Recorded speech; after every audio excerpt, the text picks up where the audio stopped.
So hello everyone and good morning सभी को। उम्मीद करता हूँ मेरी वॉइस प्रॉपर आ रही होगी सभी तक। एक बार कंफर्म कर देंगे। और आज हम लोग काफ़ी इंपॉर्टेंट चैप्टर करने वाले हैं इकोनॉमिक्स का, and that is monetary policy, जिसको कि हम हिंदी में मौद्रिक नीति के नाम से जानते हैं। ठीक है, हिंदी में इसको हम बोलते हैं मौद्रिक नीति।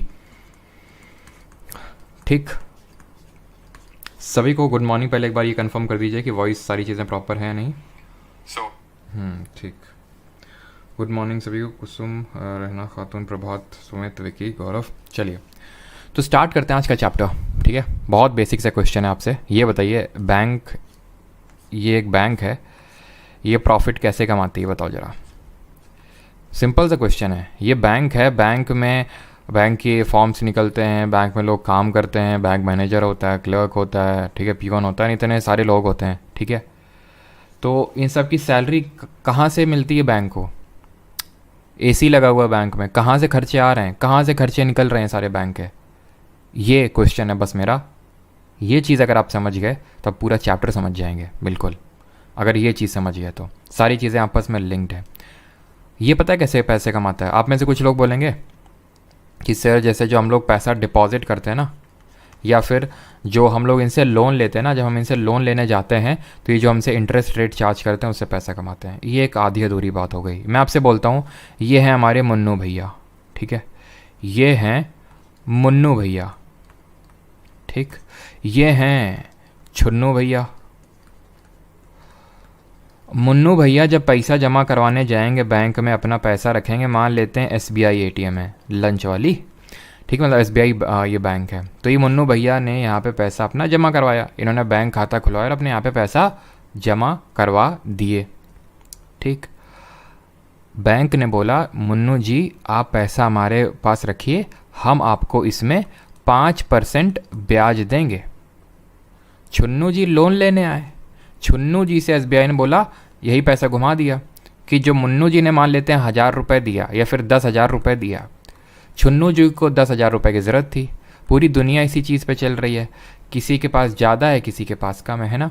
तो छुन्नू जी को 10,000 रुपये की ज़रूरत थी, एसबीआई ने इनको पकड़ा दिए। एसबीआई ने बोला छुन्नू जी सुनिए, तो आप रुपए तो ले जा रहे हैं लेकिन इस पर हम 9% इंटरेस्ट रेट चार्ज करेंगे, यानी कि 9% ब्याज के साथ लौटाइएगा हमें इस पैसे को।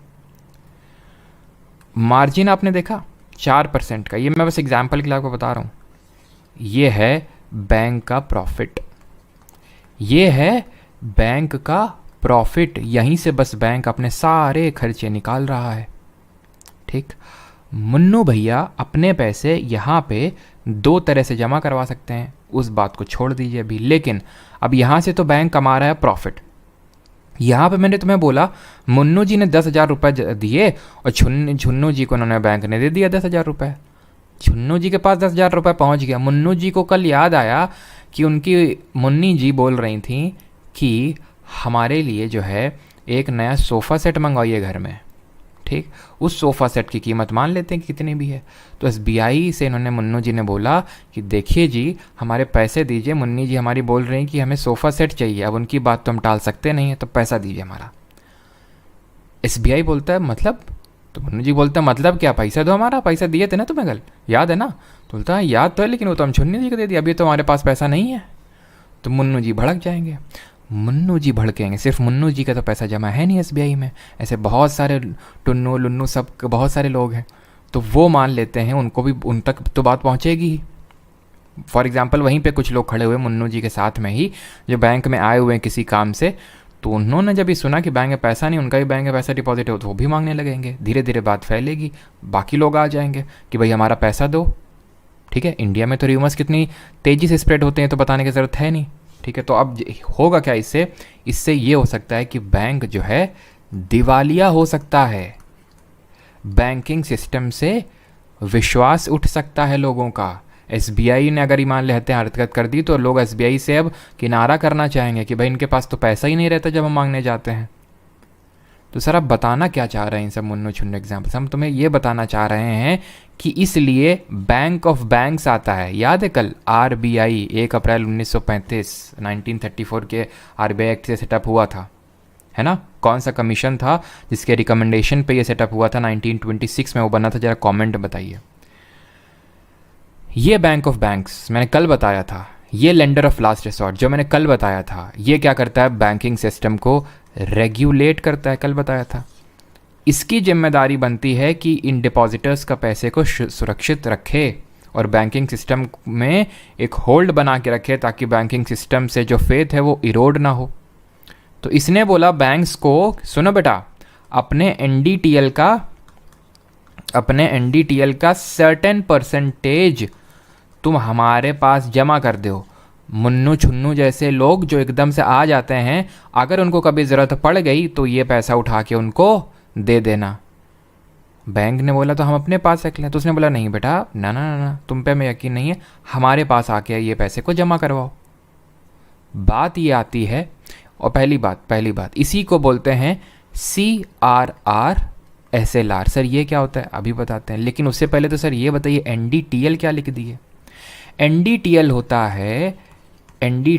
है net demand and time liability. Net demand and time liability.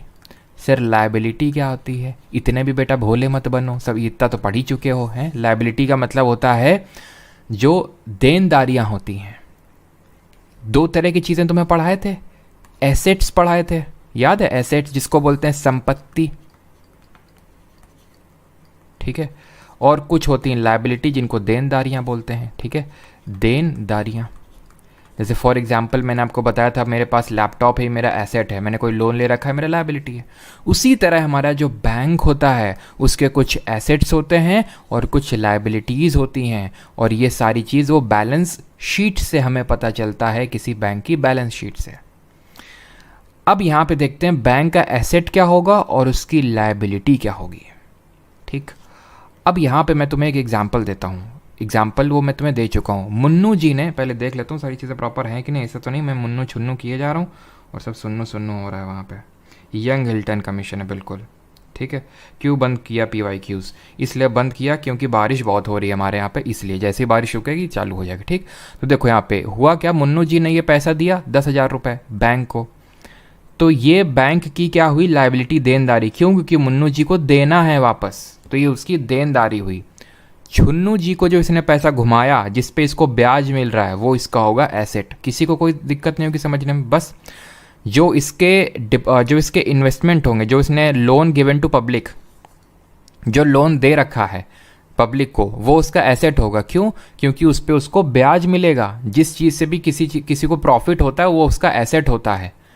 Demand deposit और टर्म डिपॉजिट्स या फिर टाइम डिपॉजिट्स उसकी लायबिलिटी होंगी, यानी कि सिंपल जो डिपॉजिट्स होंगे वो उसकी लायबिलिटी होंगी। जो मुन्नू जी ने जो पैसा जमा करवाया वो लायबिलिटी है ना, देना है बैंक को, तो बैंक की लायबिलिटी हुई। भले वो मेरे लिए, जैसे मैं गया बैंक के पास कि बैंक ये मेरा पैसा रख लो, ठीक है, मुझे इस पर इंटरेस्ट रेट मिल रहा है, वो मेरे लिए तो एसेट होगा एक, क्योंकि उससे मुझे इंटरेस्ट रेट मिल रहा है, लेकिन बैंक के लिए तो लायबिलिटी ना। बैंक के पर्सपेक्टिव से बात कर रहे हैं। सर ये डिमांड और टर्म क्या है, तो बस ये जो अभी मैंने बताया ना, डिमांड एंड टाइम लायबिलिटी। तो बैंक ये RBI ये बोलता है कि जितनी भी तुम्हारी लायबिलिटीज़ हैं, ये तो जैसे एक एग्जांपल दिया, जैसे बैंक ने लोन लिया है कहीं से, ये तो मैंने पैसा डिपॉजिट करवाया बैंक के पास, बैंक ने लोन भी हो सकता है किसी से लिया हो, उधार लिया हो, तो वो भी उसकी लायबिलिटी होगी, ठीक है। या फिर कुछ शेयर कैपिटल और वॉल्ट कैश आप छोड़ दो, ठीक है। वॉल्ट कैश का मतलब है जो कैश ऐसे ही पड़ा हुआ है बैंक में, that is called as vault cash, वो छोड़ दो आप, ठीक है। तो लोन अगर किसी से ले रखा है वो लायबिलिटी होगी। लोन अगर किसी को दे रखा है, डिपॉजिट कर रखा है सेंट्रल बैंक मतलब RBI के पास, कुछ अगर डिपॉजिट करवा रखा है तो उसका एसेट होगा, बिकॉज उसमें उसको इंटरेस्ट रेट मिलेगा। RBI ये बोलता है कि बेटा अपनी सारी डिमांड और टाइम लायबिलिटी को कैलकुलेट कर लो और उसका एक सर्टेन परसेंटेज तुम मेंटेन कर लो, हमारे पास डिपॉजिट कर लो। पहले तुम्हें डिमांड और लायबिलिटी, टाइम लायबिलिटी बताते हैं, देन CRR SLR में आते हैं। तो डिमांड लायबिलिटी और टाइम लायबिलिटी क्या होती है ये ध्यान से समझो। डिमांड लायबिलिटी का मतलब जो लोगों के डिपॉजिट हैं, समझ गए। अब डिमांड लायबिलिटी वो हो गई जो मैंने पैसा सेविंग अकाउंट में रख रखा है, जो मैंने करेंट अकाउंट में। करेंट अकाउंट किसका ओपन होता है, तुम लोगों ने देखा होगा, दो तरह के अकाउंट होते हैं बैंक में, सेविंग अकाउंट और करेंट अकाउंट। सेविंग खुलवाते हैं जैसे इंडिविजुअल्स से हम लोग, और करेंट खुलवाते हैं जो बिजनेसेस होते हैं, ठीक है। जो बिजनेसेस होते हैं अपने डेली के लेन देन, क्योंकि अब हमारे तो लेन देन बहुत ही इतने फ्रीक्वेंट नहीं होते हैं, ठीक ठीक है। लेकिन बिजनेसेस के बहुत ही फ्रीक्वेंट लोन्स होते हैं, इतना देना इतना लेना रोज का ये रहता है, तो इसलिए करंट अकाउंट वो लोग खुलवाते हैं। अभी ये बात विडंबना है कि करंट अकाउंट में कुछ इंटरेस्ट रेट नहीं देती है जो हमारी बैंक से। खैर, तो यहाँ पे करंट अकाउंट और सेविंग अकाउंट ये आपके डिमांड लायबिलिटी होती है बैंक की।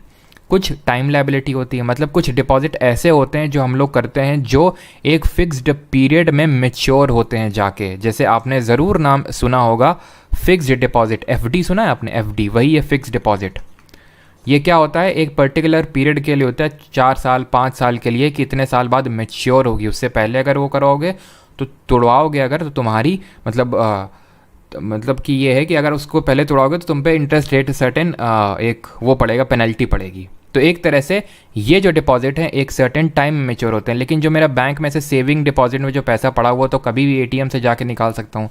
बैंक से बोलूँगा कि ये मेरा पैसा दे दो इतना, तो वो देगा तुरंत, कोई नानू नहीं। फिक्स डिपॉजिट में एक टाइम पे जाके मेच्योर होते हैं तो दोनों ऐसे ही। एक आपका रिकरिंग डिपॉजिट होते हैं जिनको आरडी बोलते हैं, ठीक है। रिकरिंग फिक्स्ड डिपॉजिट में क्या होता है, एक साथ आपने पैसा डाल दिया, वो मेच्योर होगा। रिकरिंग में क्या है, जैसे नहीं एसआईपी होती है म्यूचुअल फंड्स में, सिस्टमेटिक इन्वेस्टमेंट प्लान, कि भाई आप डाल रहे हो, हर महीने डाल रहे हो, वो धीरे धीरे इस तरह से।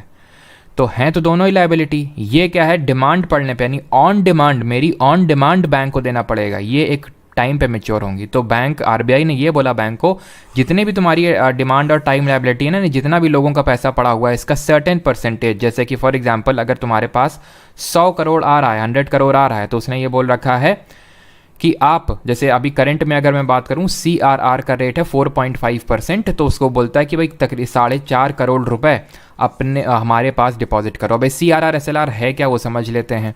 तो CRR का फुल फॉर्म होता है कैश रिजर्व रेशियो, यानी कि कैश में वो पैसा जो, ठीक है, कैश में वो पैसा that banks had to keep, और हैव टू कीप देख लेना, जो भी आए यहाँ पे, ग्रामर मेरा वीक है। Banks have to keep with RBI. थोड़ा सा कन्फ्यूजन इस बात पे होता है कि सर ये अपने पास रखते हैं आरबीआई के पास। तो जनरल जो लाइंस लिखी हुई है ना आरबीआई के एक्ट में, वो है कि banks have to keep it with RBI, RBI के पास रखती हैं। ऐसा हर जगह मैंडेटरी नहीं होता। कई कई जैसे कि हमारी मान लेते हैं नॉर्थ ईस्ट में नागालैंड में कोई बैंक है, तो यहाँ चल के नहीं आएगी, वो बहुत ही लीस्ट चांसेस है कि वो मुंबई जाएगी और मुंबई में जाके आरबीआई के पास वो डिपॉजिट करवाएगी। होता क्या है कि वो आरबीआई बोल देता है कि ठीक है अपने पास रख लो, लेकिन जब भी हम चेक करने आएंगे तो इतना होना चाहिए तुम्हारे में, ठीक है। तो यूजुअली यही स्टेटमेंट आप सही मानेंगे। वो तो होता है कि अब जैसे for example president is the head of the Indian state, हम लोगों ने पढ़ा था इंडियन नेशन हेड होता है, लेकिन एक्चुअल में रियल पावर किसके पास होती है वो तो आप भी जानते हैं। तो उसी तरह से आप ये समझ सकते हो, जो कॉन्स्टिट्यूशन में लिखा हुआ है, नहीं जो रूल बुक्स में लिखा हुआ वो हमें बस याद करना है। तो सर ये SLR क्या है फिर? SLR है स्टैट्यूटरी लिक्विड रेशियो। इसको हिंदी में कैश रिजर्व रेशियो को बोलते हैं, नगद आरक्षित अनुपात। क्या बोलते हैं? नगद, ठीक है, आरक्षित अनुपात। और इसको बोलते हैं statutory liquid ratio. Statutory liquid ratio. Statutory का मतलब क्या है? स्टैट्यूटरी का मतलब होता है जो स्टैट्यूट में होता है, लॉ बुक्स में होता है, रूल बुक्स में होता है, उसको स्टैट्यूटरी बोलते हैं, ठीक है। बहुत ज़्यादा इसकी उसमें टर्मिनोलॉजी में डीप में नहीं घुसना है आपको। लिक्विड इकोनॉमिक्स में क्या होता है वो भी देखेंगे।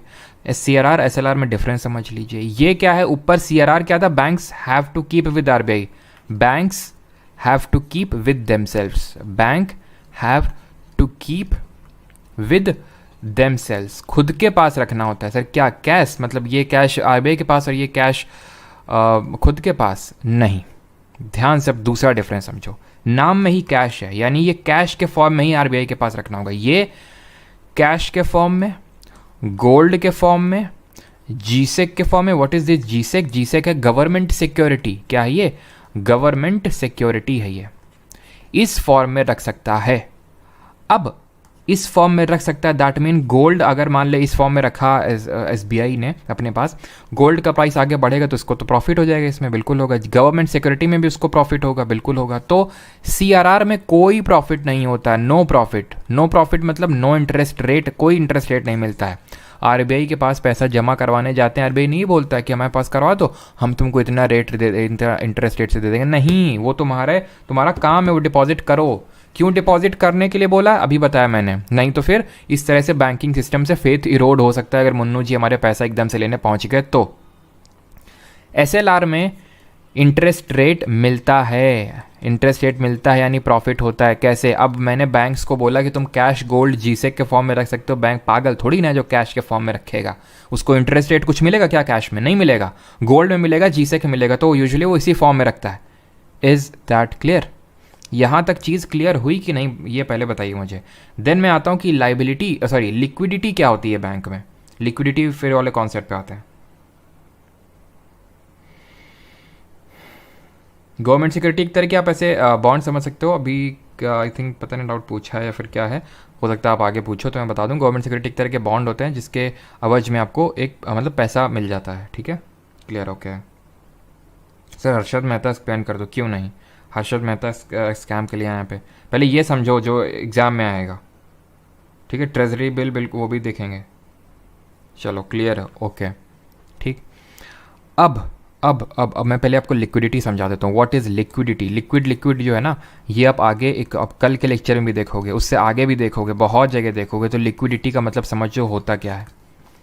आप मेरे पास आए कि सर जी पैसा दे दो, पैसा दे दो, तो हमने तुम्हें पैसा दिया।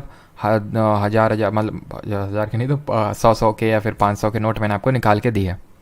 ठीक है, आप उसको यूज़ कर पाओगे, कहीं भी जाओगे उसको यूज़ कर पाओगे तुरंत। लेकिन आप आए कि सर पैसा दे दो सर, तो हमने तुमको बोला कि बेटा ये काम करो, एक काम करो, ये सोने की चेन ले जाओ मेरी, सोने की चेन ले जाओ मेरी। तो आप मुझे बताओ, ठीक है, एक तो मैंने तुम्हें पहला है एक, ठीक है, मैंने तुम्हें एकदम कड़कड़ाते हुए नोट दे दिए। दूसरा मैंने तुम्हें गोल्ड चेन दे दी, ठीक है, गोल्ड चेन दे दी मैंने। तीसरा मैंने प्रॉपर्टी के अपने कागज़ दे दिए कि ये लो प्रॉपर्टी लो और सेल कर दो। जैसे फॉर एग्जांपल मान लो कि तुमने मुझे पैसे दे रखे थे, अब तुम मेरे से पैसे मांगने हैं, तो मैंने कहा, और वो पैसे तुमने 5 लाख दे रखे थे। ठीक है, तो मैंने 5 लाख, मैंने एक केस में बोला 5 लाख रुपए ले लो, फिर मैंने बोला वर्थ 5 लाख की गोल्ड चेन ले लो और वर्थ 5 लाख की एक प्रॉपर्टी है। ठीक है, आप क्या लेना पसंद करेंगे इनमें? बताइए सर, आप क्या लेना पसंद करेंगे? उसी फॉर्म में आपको देते हैं फिर हम। तो आप बोलेंगे सर कैश दो, कैश दो। क्यों? क्योंकि अभी मान लेते हैं, और आपके अभी नीड है, अभी नीड है। क्यों? क्योंकि फॉर एग्जांपल मान लेते हैं आपको आपकी बहन की शादी करनी है, अभी आपको नीड है, तुरंत नीड है। आप क्या लेना चाहेंगे? आप कैश लेना चाहेंगे। क्यों? क्योंकि गोल्ड चेन के जाना पड़ेगा, फिर कैश विदड्रॉ करवाना पड़ेगा, तब प्रॉपर्टी में ना जाने क्या क्या करना पड़ेगा, रजिस्ट्री, नोटरी, ना जाने क्या क्या होता है। यानी कि if I rank these 3 instruments in the form of their liquidity, ये सबसे टॉप पे स्टैंड करेगा, यानी कि मोस्ट लिक्विड होगा ये। लिक्विड का मतलब होता है कितना ईजिली वो यूजेबल फॉर्म में है। ठीक है, ये उसके बाद आएगा और ये लीस्ट लिक्विड होगा। ये 3 इंस्ट्रूमेंट लेके मैंने एग्जाम्पल्स आपको समझाए। अब एक क्वेश्चन मैं दागता हूँ आपके सामने। एक तो है डिमांड डिपॉजिट, अभी तुम्हें बताया, और एक दूसरे टाइम डिपॉजिट या फिर टर्म डिपॉजिट। इन दोनों में कौन ज़्यादा लिक्विड होगा? आंसर बताइए, 1 और 2, DD और TD, which will be more liquid? I want to know the answer.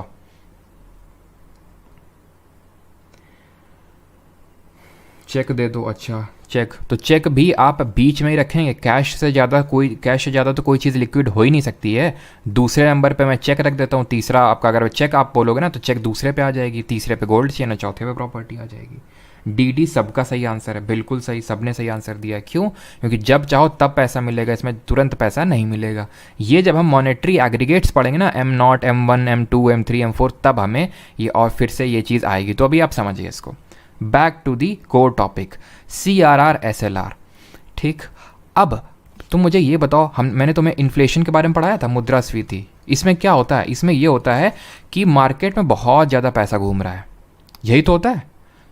ठीक है, मार्केट में बहुत ज़्यादा पैसा घूम रहा है। अब इसको कंट्रोल करने का जो प्रोसेस होता है, यानी कि फॉर एग्जांपल मार्केट में पैसा बहुत ज़्यादा घूम रहा है, इन्फ्लेशन है, मार्केट में पैसा घूम ही नहीं रहा है, डिफ्लेशन है, या फिर मान लेते हैं डिसइन्फ्लेशन है। डिसइन्फ्लेशन याद आ रहा है, यानी कि इन्फ्लेशन का जो रेट है वो स्लो है, उतना ज़्यादा नहीं है। तो RBI हमारी बैठी है किस लिए? जैसे फॉर एग्ज़ाम्पल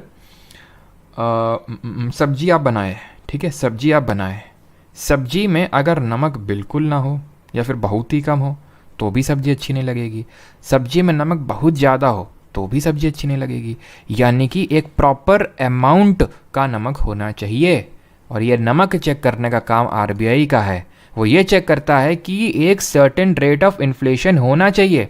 ऐसा नहीं कि बिल्कुल ही नहीं है फिर बहुत कम है, ऐसा भी नहीं कि बहुत ज़्यादा हाइपर इन्फ्लेशन या फिर ऐसी सिचुएशंस आ रही हैं गैलोपिंग इन्फ्लेशन वाली।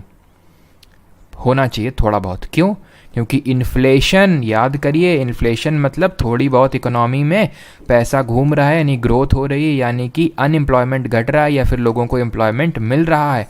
कौन सी ऐसी सिचुएशन होती है जहाँ इन्फ्लेशन तो होता है बट अनएम्प्लॉयमेंट भी होता है? वो कौन सी सिचुएशन होती है? और किसने बोला था कि इन्फ्लेशन और अनएम्प्लॉयमेंट का इन्वर्स रिलेशन होता है? किसने बोला था? कौन से थे हमारे इकोनॉमिस्ट? वो बताइए। तो जो हमारी सिचुएशन होती है वो होती है स्टैगफ्लेशन, जहाँ क्या होता है, इन्फ्लेशन भी होता है और अनएम्प्लॉयमेंट भी होता है। और ये जो चीज़ है जो ऊपर डब्बे में लिखी है, ये फिलिप्स ने बोली थी, फिलिप्स कर्व, कि इन्फ्लेशन और अनएम्प्लॉयमेंट का इन्वर्स रिलेशन होता है बट स्टैगफ्लेशन की सिचुएशन में डायरेक्ट होता है। तो इन्फ्लेशन थोड़ा सा चाहिए, यानी कि थोड़ा बहुत चाहिए, थोड़ा नमक चाहिए। आरबीआई चेक करता है और आरबीआई ये चीज़ को रेगुलेट करता है। जैसे रेगुलेटर होता है ना हमारे गैस स्टोव में, वो कम कर दिया थोड़ी धीमी आंच में, ताकि धीमी आंच में वो पके जल ना जाए, बहुत ज़्यादा कर देंगे तो जल जाएगा, तो उसको रेगुलेटर से रेगुलेट करते हैं फ्लेम को। उसी तरह आरबीआई जो करता है ना, उसको मॉनेटरी पॉलिसी, जो रेगुलेट करता है, क्या करता है, जो रेगुलेट करता है किसको? मनी सप्लाई को इन दी इकोनॉमी, मनी सप्लाई को इन दी इकोनॉमी। क्योंकि इन्फ्लेशन में क्या बहुत बढ़ गया है, डिफ्लेशन में क्या बहुत कम है, उसको बोलते हैं मॉनेटरी पॉलिसी। और इसके लिए वो डिफरेंट टूल्स का यूज़ करता है, तो मॉनेटरी पॉलिसी टूल्स कहलाए जाते हैं। ये जो टूल्स होते हैं दो तरह के होते हैं, एक तो सर्टेन रेशियोज होते हैं और दूसरे सर्टेन रेट्स होते हैं। रेशियो में आ जाते हैं आपके cash reserve ratio, statutory liquid ratio. Rates अभी देखेंगे। जरा ये बताइए, इन्फ्लेशन बहुत ज़्यादा है, अब ये टूल्स हैं, इसको ऐसे ऐंठ के इमेजिन करो, मैं ऐंठ रहा हूँ इसको, CRR SLR को आगे पीछे, वो कंट्रोल करेगा इन्फ्लेशन को। तो इन टूल्स का वो कैसे यूज़ करेगा इन्फ्लेशन को कंट्रोल करने के लिए, वो समझ लो। ये समझ गए तो रेट वाले भी आराम से समझ जाओगे, बहुत ही कायदे से समझना। फिर मैं एक्सप्लेन नहीं करूँगा बिकॉज बहुत लंबा टाइम लगता है एक्सप्लेन करने में, और मैं पूरी एकदम तन मन धन से एक्सप्लेन कर रहा हूँ, तो आप भी उसी तरह पढ़िए, ठीक है। तो CRR SLR ये समझिए होता क्या है। बैंक्स जो पैसा कुछ आरबीआई के पास डिपॉजिट करती हैं, ठीक, मान लेते हैं बहुत ज़्यादा इन्फ्लेशन है इकोनॉमी में। इन्फ्लेशन मतलब अभी आपने पीछे लेक्चर नहीं देखे होंगे तो ही आपको दिक्कत आएगी कि इन्फ्लेशन क्या होता है, अच्छा इसमें मनी ज़्यादा होती है, ठीक है, वो आपकी दिक्कत है। फिर अगर आपने देखें तो आपको पक्के से याद है सारी चीज़ें, अगर आपने रिवाइज करी। तो इन्फ्लेशन में क्या, बहुत ज़्यादा मनी सप्लाई बढ़ रहा है इकोनॉमी में, बहुत ज़्यादा लोगों के पास पैसा घूम रहा है, बहुत ज़्यादा लोग खर्चा रहे हैं पैसा को, और इससे क्या कि बहुत ज़्यादा चीज़ों के दाम बढ़ रहे हैं। अब आरबीआई को चाहिए कि यार पैसा थोड़ा कम करो यार, इससे इकोनॉमी से पैसा खींचो। क्या करेगा, बैंक से बोलेगा CRR, बैंक सुनो, तो वो बोलेगा हाँ सुनाओ, तो बैंक से बोलेगा कि 4.5% है ना, अभी जैसे 100 करोड़ तुम्हारे पास आया, 100 करोड़ तुम्हारी लायबिलिटी है, तो तुम 4.5 करोड़ रख रहे थे अभी। बैंक बोला हाँ, तो अभी ना हमारा मूड बदल गया है, अभी तुम 8% रखोगे, यानी अभी 4.5 करोड़ रख रहे थे ना, अब 8 करोड़ रखो। यानी कि अब बैंक और कम पैसा घुमा पाएगा लोगों को। क्यों? क्योंकि बैंक को तो चाहिए प्रॉफिट, वो तो यही चाहता है ना कि 10,000 रुपये आए तो 10 का 10 दे दें, तभी तो फ़ायदा है। खाली घर में पैसा रखने से क्या फ़ायदा होता है? बिल्कुल कभी फ़ायदा नहीं होता है। इन्फ्लेशन से वो मैंने बताया था किस तरह से उसकी परचेजिंग पावर घटती रहती है मनी की, इसलिए उसको इन्वेस्ट करना अच्छा रहता है मनी को। वो हमारे लिए भी एप्लीकेबल है, बैंक को भी पता है, बैंक को तो पता होगा ही, ठीक है, वो बैंकिंग एक्टिविटी कर रही है तो वो तो यही करना चाहती है। इसीलिए बैंक आरबीआई ने बोला कि तुम तो पूरा पैसा घुमा दोगे, कल को मुन्नू जी पैसा लेने आ गए तो बैंकिंग सिस्टम से फेथ इरोड हो सकता है, इसलिए CRR SLR मेंटेन करके रखो, ठीक। और इसीलिए CRR SLR का ये मतलब कॉन्सेप्ट निकल के आया, और इसीलिए अब तुम्हें क्या करना है, तुम्हें अब ज़्यादा उसने बढ़ा दिया, अब यानी कि अब और कम पैसा घुमा पाएंगे। जैसे पहले 100 करोड़ आया था तो बैंक को उन्होंने बोला कि 4.5 करोड़ रुपए हमारे पास रख दो, और फॉर एग्जांपल मान लेते हैं कि SLR मिला के 10 करोड़ हो गया। 10 करोड़ हो गया जो बैंक को घुमाना नहीं है, लोगों को, बैंक को नहीं देना है लोगों को, वो सारा कुछ मिला के 90 करोड़ ही अब घुमा पाएगा वो। 90 करोड़ पे ही अब उसका एसेट क्रिएट हो पाएगा या फिर वो लोन दे पाएगा। अब यहाँ पे क्या है, मान लेते हैं बढ़ा दिया CRR SLR का रेट, तो अब क्या है, मान लो वहाँ फिर आके 20 करोड़ रखना है बैंक को अपने पास अब, यानी अब 80 करोड़ ही घुमा पाएगा। लोगों के पास कम पैसा पहुँचेगा, इकोनॉमी में कम पैसा आ जाएगा, इन्फ्लेशन हो गया कंट्रोल, हो गया कि नहीं। तो अगर मुझे इन्फ्लेशन से लड़ना है तो CRR SLR को बढ़ा देना है, इसको और ऐंठ देना है, अपने आप कम पैसा लोगों के पास पहुंचेगा। बात ये आती है, ये डिसाइड कौन करता है? ये डिसाइड करने के लिए बैठती है एक मॉनेटरी पॉलिसी कमिटी। इस कमिटी का गठन किया गया उर्जित पटेल कमिटी के रिकमेंडेशन पे। 2015-16 में उर्जित पटेल जी थे हमारे RBI के पूर्व गवर्नर, उन्होंने इसके रिकमेंडेशन के बारे में बोला था। 6 मेंबर्स होते हैं इसमें, 6 सदस्य होते हैं, जिसमें कि 3 आते हैं from RBI that is reserve Bank of India, और 3 को नॉमिनेट करती है जो हमारी गवर्नमेंट है, यानी कि एक तरह से बोल सकते हैं वही गवर्नमेंट ही, ठीक है। तो गवर्नमेंट नॉमिनेट करती है, और इन 3 लोगों में से एक होता है, आपका ध्यान रखना, RBI का जो गवर्नर होता है, जो अभी करंट में कौन है, शक्तिकांत दास। एक होगा इसमें से डिप्टी गवर्नर, ये शायद ही पूछे कि इसमें कौन कौन होता है, और एक और होता है एग्जीक्यूटिव जो बोर्ड होता है उसका मेंबर होता है। बट ये ध्यान रखना कि 6 मेंबर होते हैं, 3 RBI से, 3 गवर्नमेंट से, और RBI का जो गवर्नर होता है वो भी इसका मेंबर होता है। तो ये कमिटी डिसाइड करती है, हर 3 महीने में बैठती है यूजुअली, और वो डिसाइड करती है अब CRR कितना होगा, SLR कितना होगा। जैसे अभी CRR SLR को बढ़ा दिया क्योंकि इन्फ्लेशन बढ़ रहा था, इसलिए उसको बढ़ा दिया गया है। और जहाँ पे इस रेगुलेटर को और ऐंठा जाता है ना, और बढ़ाया जाता है, उस मॉनेटरी पॉलिसी को बोलते हैं हॉकिश मॉनेटरी पॉलिसी। क्या बोलते हैं? हॉकिश मॉनेटरी पॉलिसी, या फिर इसी को ही टाइट मॉनेटरी पॉलिसी बोलते हैं, टाइट कर दिया है, या फिर डियर मॉनेटरी पॉलिसी बोलते हैं। लेकिन अब इसका उल्टा इमेजिन करो, पैसा इकोनॉमी में है ही नहीं, डिमांड जनरेट हो ही नहीं रही है, गवर्नमेंट को चाहिए या फिर हमारी सरकार को चाहिए, RBI को चाहिए कि लोग खर्च करें। लोग, जैसे फॉर एग्जांपल मैं बैठा हुआ हूँ, ठीक है, उसको लगा RBI को कि अनएम्प्लॉयमेंट बढ़ रहा है, इन्फ्लेशन थोड़ा सा आएगा तो अनएम्प्लॉयमेंट घटेगा। कैसे घटेगा? जैसे मैं हूँ, मुझे बिज़नेस सेटअप करना है, मैं बैंक के पास जाऊँगा, मुझे लोन चाहिए। अभी क्या है, CRR SLR बढ़ा रखा है, यानी पैसा कम बैंक के पास है, बैंक के पास उतने ही लोग आ रहे हैं, बैंक के पास कम पैसा है, तो बैंक क्या करेगा, रेट को बढ़ा देगा कि भैया पैसा कम है, ये अब इतने रेट पे देंगे। पहले लोन मिल रहा था 9 पे, अब हम 12 पे देंगे, लेना हो लो, नहीं तो जाओ, क्योंकि हमारे पास पैसा ही लिमिटेड है। ठीक, तो क्या मैं लोन लेना चाहूँगा? उतना नहीं लेना चाहूँगा। फिर क्या मैं अगर बिजनेस रन कर रहा हूँ तो क्या मैं उस पर इन्वेस्ट करना चाहूँगा? नहीं करूँगा। जब है ही नहीं पैसा तो क्या करूँगा इन्वेस्ट? तो इससे क्या होगा, इकोनॉमिक एक्टिविटी घटेगी, लोगों को रोज़गार थोड़ा सा कम मिलेगा। ठीक, अब इसका उल्टा सिचुएशन इमेजिन करते हैं कि RBI को चाहिए कि इन्फ्लेशन धीरे धीरे कम होता जा रहा है, अनएम्प्लॉयमेंट बढ़ता जा रहा है, तो क्या करेगा वो? ये करेगा कि RBI उनसे बोलेगा कि CRR SLR हम कम किए दे रहे हैं तुम लोगों को, इससे होगा क्या, नहीं तुम्हें कम, अब हमारे पास पैसा डिपॉजिट करना है, तुम्हारे पास अब ज़्यादा पैसा है तो और ज़्यादा पैसा लोगों को दो, तो इकोनॉमी में पैसा बढ़ेगा। तो उस तरह की जो मॉनेटरी पॉलिसी होती है उसको हम बोलते हैं डॉविश मॉनेटरी पॉलिसी या फिर ईजी मॉनेटरी पॉलिसी टूल। मुझे नहीं लगता कि यहाँ पे मुझे लिखने की ज़रूरत है, आपके दिमाग में मैंने लिख दी है उस चीज़ को कि कब क्या करना है। अगर आप रेगुलेटर को और ऐंठ रहे हो और बढ़ा रहे हो और इन्फ्लेशन को काउंटर कर रहे हो तो हॉकिश टाइट या डियर मॉनेटरी पॉलिसी बोलते हैं। बस नाम है, नाम हो सकता है आपको याद ना हो अभी, लेकिन आप कॉन्सेप्ट समझ गया। डॉविश या फिर ईजी मॉनेटरी पॉलिसी का हम कब यूज़ करेंगे? जब पैसा बढ़ाना होगा इकोनॉमी में, डिफ्लेशन वाली सिचुएशन होगी तब। ये चीज़ आप समझे नहीं कि नहीं? अब ये बताइए पहले, सबको समझ में आई? आई से याद आया मुझे, बिजली आई, पानी आई। अरे मोदी जी थोड़ा ध्यान से बोला करिए, नाच फट जाएगा। ये किसने बोला था जरा बताइए? Crystal clear, okay. अभी इस पे मत जाओ, इन्फ्लेशन होगा तो हॉकिश, डिफ्लेशन का डोविश, डोविश हॉविश, ये मत करो सब। सिंपल सा कॉन्सेप्ट रखो, बहुत ज़्यादा पैसा है तो मतलब इन्फ्लेशन है, इन्फ्लेशन है तो मतलब हमें क्या करना, कम करना पड़ेगा, CRR बढ़ाना पड़ेगा, सिंपल। ठीक है।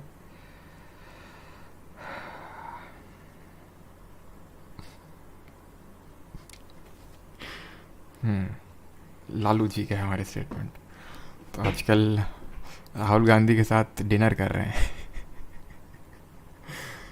प्यार बढ़ा रहे हैं। तो चलिए आगे बढ़ते हैं। अब देखो, तो बस अभी मैंने बताया ये टूल्स होते हैं। टूल्स दो तरह के होते हैं, तो रेशियो CRR सला नहीं कि statutory sorry cash reserve ratio, statutory liquid ratio, इसी तरह होते हैं हमारे कुछ रेट्स। ठीक है, रेट्स होते हैं। अब वो रेट्स हम पढ़ने वाले हैं। सबसे पहला रेट, अब रेट को भी मैं दो कैटेगरी में डिफाइन कर सकता हूँ, मत करो अभी तुम, बस ये देखो रेट। जैसे पहला देख लो बैंक रेट। बैंक रेट, ये रेट वो रेट होता है जिससे बैंक्स हमारे RBI के पास, अच्छा इस समय एक काफ़ी, चलो खैर छोड़ो, बैंक्स जो हैं RBI के पास लोन लेने जाते हैं। ठीक है, बैंक्स RBI के पास लोन लेने जाते हैं, उनको ज़रूरत पड़ती है इसलिए वो लोन लेने जाते हैं यूजुअली। ठीक है, बस अभी बस यहीं तक बस। दूसरा, रेपो रेट। रेपो रेट, इसमें भी क्या होता है, बैंक्स RBI के पास लोन लेने जाते हैं।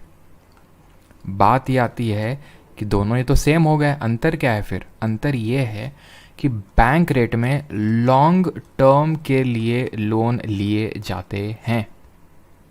ठीक, यानी कि जो थोड़े से यूजुअली ईयर और मोर के लिए होते हैं।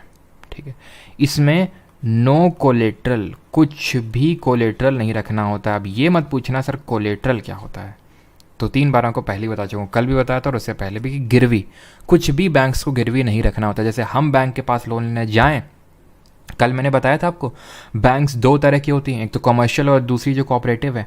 कमर्शियल में आपसे वो कुछ कोलेट्रल रखवा लेंगे, या फिर जैसे हमारी कल हम लोगों ने देखा था जो माइक्रो फाइनेंशियल इंस्टीट्यूशंस होते हैं, वो क्या कोलेट्रल रखवाते हैं? जरा बताइए हाँ या ना, क्या वो कोलेट्रल रखवाते हैं? आंसर है नो।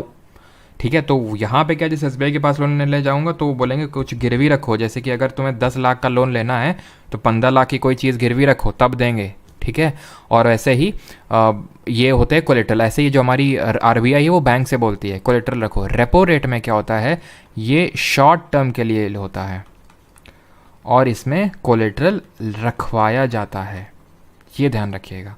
ये शॉर्ट टर्म के लिए होते हैं, इसी वजह से इनको ओवरनाइट लोन भी बोल देते हैं। रेपो रेट भी फिर सर्टेन डिफरेंट टाइप्स, मतलब डिफरेंट टाइप के होते हैं, कि जो थोड़े और लंबे टर्म के लिए, जो बिल्कुल ही शॉर्ट टर्म के लिए, तो उसको हम क्लासीफाई करते हैं, जो क्लासिफिकेशन हमारे लिए इंपॉर्टेंट नहीं है। तो ओवरनाइट लोन्स भी इनको हम कभी कभी बोल देते हैं। यूजुअली बैंक रेट जो होता है रेपो रेट से ज़्यादा होता है। ज़्यादा क्यों होता है? जैसे अगर मैं बात करूँ तो अभी बैंक रेट अराउंड, मतलब ये चेंज होता रहता है, बस मैं आपको एक जनरल फिगर बता रहा हूँ, 6.75% है अभी प्रेजेंट टाइम की अगर बात करूँ तो। रेपो रेट की अगर बात करें तो रेपो रेट आपका अराउंड 6.5% है, तो आप देख सकते हैं 0.25, हाँ 25% आपका बैंक रेट ज़्यादा है। अब ज़्यादा क्यों है? ज़्यादा इसलिए बिकॉज देखो यहाँ पे तो RBI ने कुछ कोलेट्रल नहीं लिखवाया। अगर मान लो ये पैसा ना दे बैंक, तो फिर RBI के पास कुछ भी नहीं है कि नहीं? अगर हम देखें तो RBI के पास तो कुछ भी नहीं है। बट रेपो रेट में क्या है, रेपो रेट के केस में बैंक ने कुछ तो कोलेट्रल रखवा रखा है ना, तो वो कुछ उस पैसे को बाद में रिकवर भी कर सकता है। इसलिए यहाँ पे कम रेट है और यहाँ पे ज़्यादा रेट है थोड़ा सा, 0.25%, जिसको कि बेसिस पॉइंट में रिप्रेजेंट किया जाता है। खैर वो इतना डीप में नहीं पढ़ना है, बैंक रेट और रेपो रेट आप समझ गए। ठीक है, अभी बस समझते जाइए। इन ये भी टूल्स होते हैं, इन टूल को कैसे घुमाएंगे वो अपने आप समझ जाओगे जब इनके बारे में आप पढ़ोगे। ठीक है, या फिर चलो अभी मैं आपसे पूछता हूँ। ठीक है, बैंक रेट में क्या होता है, बैंक्स RBI के पास लोन लेने जाती हैं, सेंट्रल बैंक के पास। ऐसे रेपो रेट में भी होता है। अब मुझे बताइए, अगर इन्फ्लेशन वाली सिचुएशन है तो बैंक रेट को घटाना पड़ेगा या फिर बढ़ाना पड़ेगा? रेपो रेट को बढ़ाना पड़ेगा, घटाना पड़ेगा? खुद से इमेजिन करो। इससे होगा क्या कि अगर सही भी इमेजिन करोगे तो भी वेल एंड गुड, गलत भी इमेजिन करोगे तो भी सीख जाओगे। सीखना है ना यहाँ पे, तो इमेजिन करो खुद से, सोचो इन्फ्लेशन में क्या है। इन्फ्लेशन में बहुत ज़्यादा पैसा इकोनॉमी में, ठीक, बहुत ज़्यादा पैसा है। अच्छा, तो बैंक रेट बढ़ा रहे हैं, बैंक रेट बढ़ा रहे हैं मतलब कि बैंक को अब RBI से लोन ले तो रहा है, लेकिन अब उसको ज़्यादा रुपए चुकाना पड़ेगा उसको, अब है कि नहीं? यानी अब उसको ज़्यादा रुपए चुकाने पड़ेंगे, यानी अब वो लोन नहीं लेगा। वो लोन नहीं लेगा तो वो लोन दे भी नहीं पाएगा लोगों को, यानी कि इन्फ्लेशन वाली सिचुएशन मीट हो गई, मतलब इन्फ्लेशन को काउंटर करने वाली सिचुएशन मीट हो गई। फिर से देखो, मैं तुम्हें समझाता हूँ। देखो अभी क्या है, मान लेते हैं लोन लेना आसान है, 6.75% वैसे थोड़ा ज़्यादा होता है, लेकिन मान लेते हैं आसान है, ठीक है। मान लेते हैं आसान है, तो बैंक क्या करेगा, तुरंत जाएगा लपक के लोन लेगा आरबीआई से, और एकदम लपक के लोगों को बैंक घुमा देगा उस पैसे को, ये लो जल्दी जल्दी लोगों को दे देगा, ठीक है। अब आरबीआई ये चाहता है कि ये लोग ज़्यादा लपक के लोन ना घुमाएं, तो इसे क्या करेगा, एकदम झटक के बैंक रेट को बढ़ा देगा। तो अब जब बैंक रेट को बढ़ा देगा तो ये लपक के बार बार आरबीआई के पास पहुँचेंगे नहीं, आरबीआई लोन दे दो, थोड़ा सा लोन दे दो, पहुँचेंगे नहीं, तो ये इनको ज़्यादा लोन घुमाएंगे नहीं। सिंपल, रेपो रेट में भी वही होगा। रेपो रेट, आरबीआई को ये चाहिए ये लोग लपक के हमारे पास आएँ, तो क्या करेगा, झटक के लोन को थोड़ा कम कर देगा। जब झटक के लोन थोड़े को कम करेगा वो, तो ये लपक के उसके पास जाएंगे और लपक के लोगों को ये क्या दे देंगे, लोन दे देंगे। सिंपल, इसमें कितना सिंपल है यार, कोई एक सिंगल स्टूडेंट जिसको समझ ना आया हो। अब मैं तुमसे बोल दूं कि बताओ बेटा इन्फ्लेशन बहुत ज़्यादा है तो कौन सा मॉनेटरी पॉलिसी यूज़ करोगे, हॉकिश वाला या फिर इजी वाला? सिंपल, हॉकिश वाला यूज़ करेंगे। जब इन्फ्लेशन होता है तो हमें पैसे को घटाना होता है, यानी सीआरआर को बढ़ा दो, एसएलआर को बढ़ा दो, बैंक रेट को बढ़ा दो, रेपो रेट को बढ़ा दो, सबको बढ़ा दो, है कि नहीं? सिंपल। अब ऐसे ही रेपो रेट भी हो जाएगा। अब एक होता है हमारा रिवर्स रेपो रेट। क्या होता है? Reverse repo rate. अच्छा, रेपो का, एक सेकेंड, रेपो का भी एक फुल फॉर्म होता है, इसका फुल फॉर्म होता है रीपर्चेज ऑब्लिगेशन, ठीक है। तो जो रेट है ना, जो बैंक्स ने आरबीआई को पे किया सेंट्रल बैंक को, उसी को बोलते हैं रेपो रेट, ठीक है। तो रिवर्स रेपो रेट क्या होता है? रेपो रेट का रिवर्स, सिंपल, यानी कि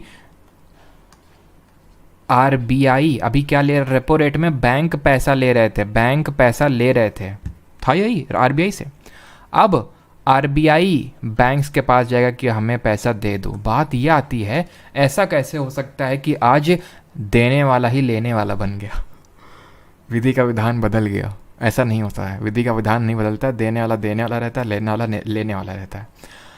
तो ये इसलिए देने वाला लेने वाला बन रहा है क्योंकि ये कंट्रोल करना चाहता है मनी सप्लाई को। जैसे ये बैंक के पास जाएगा, बोलेगा बेटा देखो हम तुमको क्या कर रहे हैं, हम चाहते हैं कि इकोनॉमी में पैसा बढ़े, इसलिए या फिर इकोनॉमी में पैसा घटे, मान लेते हैं इन्फ्लेशन बहुत ज़्यादा, यूजुअली इन्फ्लेशन ही बहुत ज़्यादा हो जाता है, कभी कभी डिफ्लेशन तो कम ही होता है, लेकिन वो भी होता है जब इकोनॉमिक एक्टिविटी नहीं होती तो भी समझेंगे। खैर अभी समझो कि इन्फ्लेशन बहुत ज़्यादा है, मनी सप्लाई बहुत ज़्यादा इकोनॉमी में, ठीक है।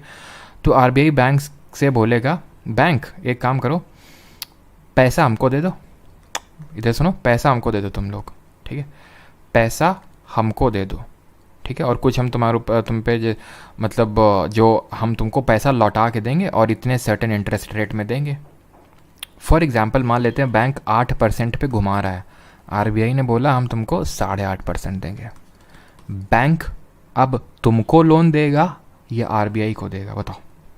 आरबीआई को देगा, वो पैसा डाल देगा, ले लो जल्दी ले जाओ। क्यों भाई? बैंक वहाँ पे तो लोगों का लोन वो करना, ये करना, पास करवाना, इतने सारे खर्चे भी होते हैं उसमें, फिर लोग लौटाते नहीं है बैंक वाले बेचारे जाते हैं लाठी से कोई। अब हमारे गांव में क्या एक भाई साहब हैं, वो क्या करते हैं, बैंक से पहले ले लेंगे लोन, ठीक है। जब बैंक से लोन ले लेंगे, ठीक है, काफ़ी सारे गवर्नमेंट की स्कीम वगैरह भी चलती रहती हैं, तो जब जाएंगे तो वो भाई साहब पी के नाटक करने लगते हैं, लाठी वाठी लेके मारने को, तो बैंक वाले बेचारे डर के आते ही नहीं है। तो बैंक सोचेगा यार ये सब करने से अच्छा आरबीआई के पास देते हैं, आरबीआई थोड़ी ना हमारे पैसे मारेगा, जो कि ट्रू भी है, ठीक है। तो आरबीआई के पास आराम से पैसा जमा करवा देंगे। यानी कि आरबीआई ने क्या किया, गेम खेला उसने। क्या गेम खेला उसने? रिवर्स रेपो रेट बढ़ा दिया। उसने बोला हम बहुत ज़्यादा तुमको इंटरेस्ट रेट देंगे, लाओ पैसा हमको लाओ। यानी रिवर्स रेपो रेट बढ़ा के भी उसने क्या कर दिया, इन्फ्लेशन को काउंटर कर लिया। सिंपल। अगर मान लेते हैं कि बढ़ाना है इकोनॉमी में पैसा, आरबीआई बोलेगा 3% देगा, देना है तो देना है तो ना दे। क्यों? क्योंकि आरबीआई को पता है 3% में आएगा नहीं हमारे पास, लोगों को ही घुमाएगा। वही तो हम चाहते हैं, आरबीआई बोलेगा 2 लोगों को खूब भर के। क्यों? क्योंकि ताकि और इकोनॉमी में पैसा सर्कुलेट हो, डिमांड जनरेट हो, पैसा इन्वेस्ट हो, लोगों को एम्प्लॉयमेंट मिले और इकोनॉमी ग्रो करे। Is that clear? यहाँ तक सभी को समझ में आया कि नहीं? रिवर्स रेपो रेट वाला भी कॉन्सेप्ट, यानी कि चाहे सीआरआर भी देखा, एसएलआर भी देखा, रेपो रेट भी देखा, बैंक रेट भी देखा, रिवर्स रेपो रेट भी देख लिया, सब के केस में हमें बस बढ़ाना ही है अगर इन्फ्लेशन को काउंटर करना है तो, ठीक है। तो इसको बोलेंगे शॉर्ट में आर आर आर, ठीक है। ये वो आर आर नहीं है नाटू नाटू वाली राइज रोर एंड रिवोल्ट वाली, MM कीरवानी वाली नाटू नाटू वो नहीं है, ठीक है। ये भी क्वेश्चन आया था सीजीएल में कि वो किसने लिखा, तो MM कीरवानी ने उसको कंपोज किया था, ठीक है। 3% का मतलब है जी 3%, ठीक है। राधा यादव जी एकदम मस्त समझ गया। सर आपका गांव कौन सा है? गांव जो है हमारा, गांव का नाम इंग्लिश में हमारा फॉग है, फॉग। अब तुम्हें मजाक लग रहा होगा but it is a reality, उसको इंग्लिश में फॉग बोलते हैं। आरबीआई पैसा लेकर क्या करेगी? अरे भाई आरबीआई पैसा लेके इन्फ्लेशन इन सबको कंट्रोल कर रही है, और क्या कर रही है, ये सबको कंट्रोल कर रही है, ठीक। अब हम चौथा देखते हैं यहाँ पे। चौथा होता है ओपन मार्केट ऑपरेशंस। बताने से पहले आपको हम MSF बता देते हैं, ठीक है। Marginal standing facility, marginal standing facility, ये क्या होता है? ये होता है, मान लेते हैं एक दिन आरबीआई का कोई बंदा आया, शक्तिकांत दास जी पहुँचे एक दिन बैंक में, SBI में, ठीक है। जैसे नहीं प्रिंसिपल आती थी स्कूल में, दिखाओ दिखाओ कॉपी दिखाओ, हाँ हम लोग के हाथ पैर फूल जाते थे, ठीक है। कुछ जैसे हम जैसे लोग तो तुरंत वहीं पे गिव अप कर देते थे, भगवान भरोसे बचा ले सो बचा ले। नहीं तो आज तो हमारी प्रिंसिपल इतनी खतरनाक, उसका नाम वीना साइलस था। हे भगवान, ऐसा सिर पकड़ती थी, धन धन धन, ऐसा हम लोगों ने सुना था। खैर पिलाई तो कभी नहीं हो पाई, ये अवसर तो कभी नहीं मिला, लेकिन सिर फोड़ देती थी वीना साइलस जी, ठीक है। तो ये डर जो है, मान लेते हैं शक्तिकांत दास जी गए, उन्होंने बोला दिखाओ बेटा कॉपी निकालो अपनी अपनी। कौन सी कॉपी? बैलेंस शीट की कॉपी। हम ये देखना चाहते हैं कि तुम लोग का SLR मेंटेन है कि नहीं है, ठीक है। और पता चला SLR मेंटेन नहीं है, तो अब क्या करेंगे शक्तिकांत दास जी? क्या करेंगे सोचो। जैसे फॉर एग्ज़ाम्पल आप बाइक से आ रहे थे, आप किसी को ठोक के चले आए, किसी मान लेते हैं ऐसे मतलब किसी पर्सन को ठोक के चले आए। अब कुछ लोग आपका पीछा कर रहे थे, आपकी स्पीड ज़्यादा थी, आप घर में भाग के घुस गए, ठीक है। घुस तो गए, लेकिन आपको ये पता है कि वो अभी ढूंढते ढूंढते आ रहे होंगे। आपने अपने पापा को बताया कि पापा ऐसा ऐसा मसला है। अब पापा आपके साथ क्या करेंगे बताइए? आपको क्या पेल देंगे? नहीं। या फिर आपको क्या बोलेंगे, आओ बेटा खाना खाओ बेटे, वो सब तो होता रहता है, तुम्हारे पापा है ना, कोई दिक्कत नहीं, ऐसा तो नहीं बोलेंगे वो। पहले तो तुमको हड़काएंगे और फिर तुमको बचाने की पूरी वो देखेंगे कि तुमको कैसे बचाया जा सकता है। बस वही काम है कि बताना क्या चाह रहा हूँ। अब मान लेते हैं इन लोग के CRR SLR रिक्वायरमेंट मेंटेन नहीं होते हैं, तो ये लोग RBI के पास जा सकते हैं कि भाई देखो हमारे पास ऐसा ऐसा मतलब नहीं मेंटेन है, इतना पैसा दे दो, हमें CRR SLR मेंटेन करना है, क्योंकि मेंटेन करना ही करना है, ये ऑब्लिगेशन है, ठीक है। तभी तुमको हम लोन होने सारी देंगे, नहीं तो फिर येस बैंक की तरह तुम्हारी इसी तैसी कर देंगे। तो मार्जिनल स्टैंडिंग फैसिलिटी के तहत RBI क्या करता है, तुम पे पेनल्टी थोड़ी लगा के लोन देता है तुमको। फिर तुमको 0.25 पर, जैसे अभी मैं बात करूँ MSF है ना 6 आई थिंक ऐसा कुछ 7.5% चल रहा है, रेपो रेट से 0.25% ज़्यादा है, ठीक है। तो वो आपसे कुछ एक पेनल्टी लगा देता है और तब आपको देता है, यानी कि ये बहुत ही शॉर्ट टर्म के लिए लोन्स होते हैं। किस लिए होते हैं बता दिया मैंने आपको। अब पांचवा देखते हैं, that are called as open market operation. आखिरी है ये ओपन मार्केट ऑपरेशंस। ये ओपन मार्केट ऑपरेशन क्या है? ओपन मार्केट में एकदम खुल्ला होगा सब, क्या पैसा का लेन देन कैसे होगा देखो।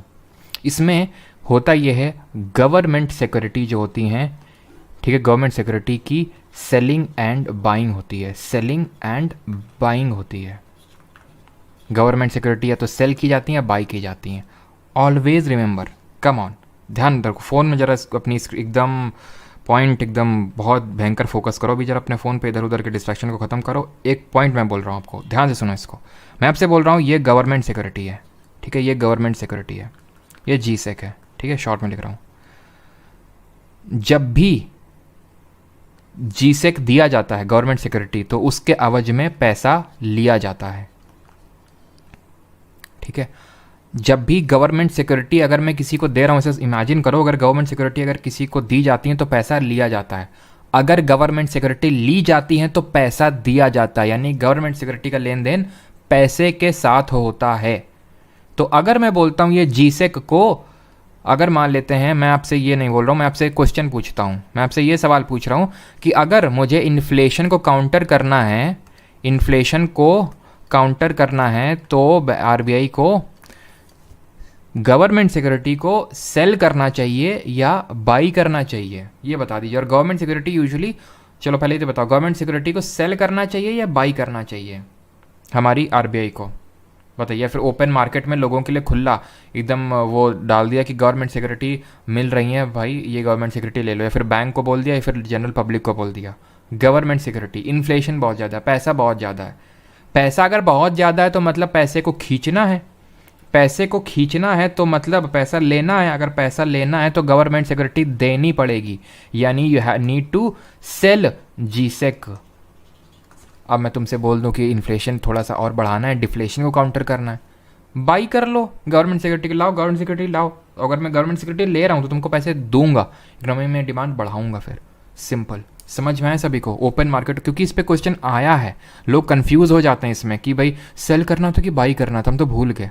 अब तो नहीं भूलेंगे ना, क्वेश्चन आए इस पर अभी रिपीटेडली। ठीक, गवर्नमेंट सिक्योरिटी सेल बाई कौन लिख रहा है भाई? रोहित, बाई कैसे हो सकता है?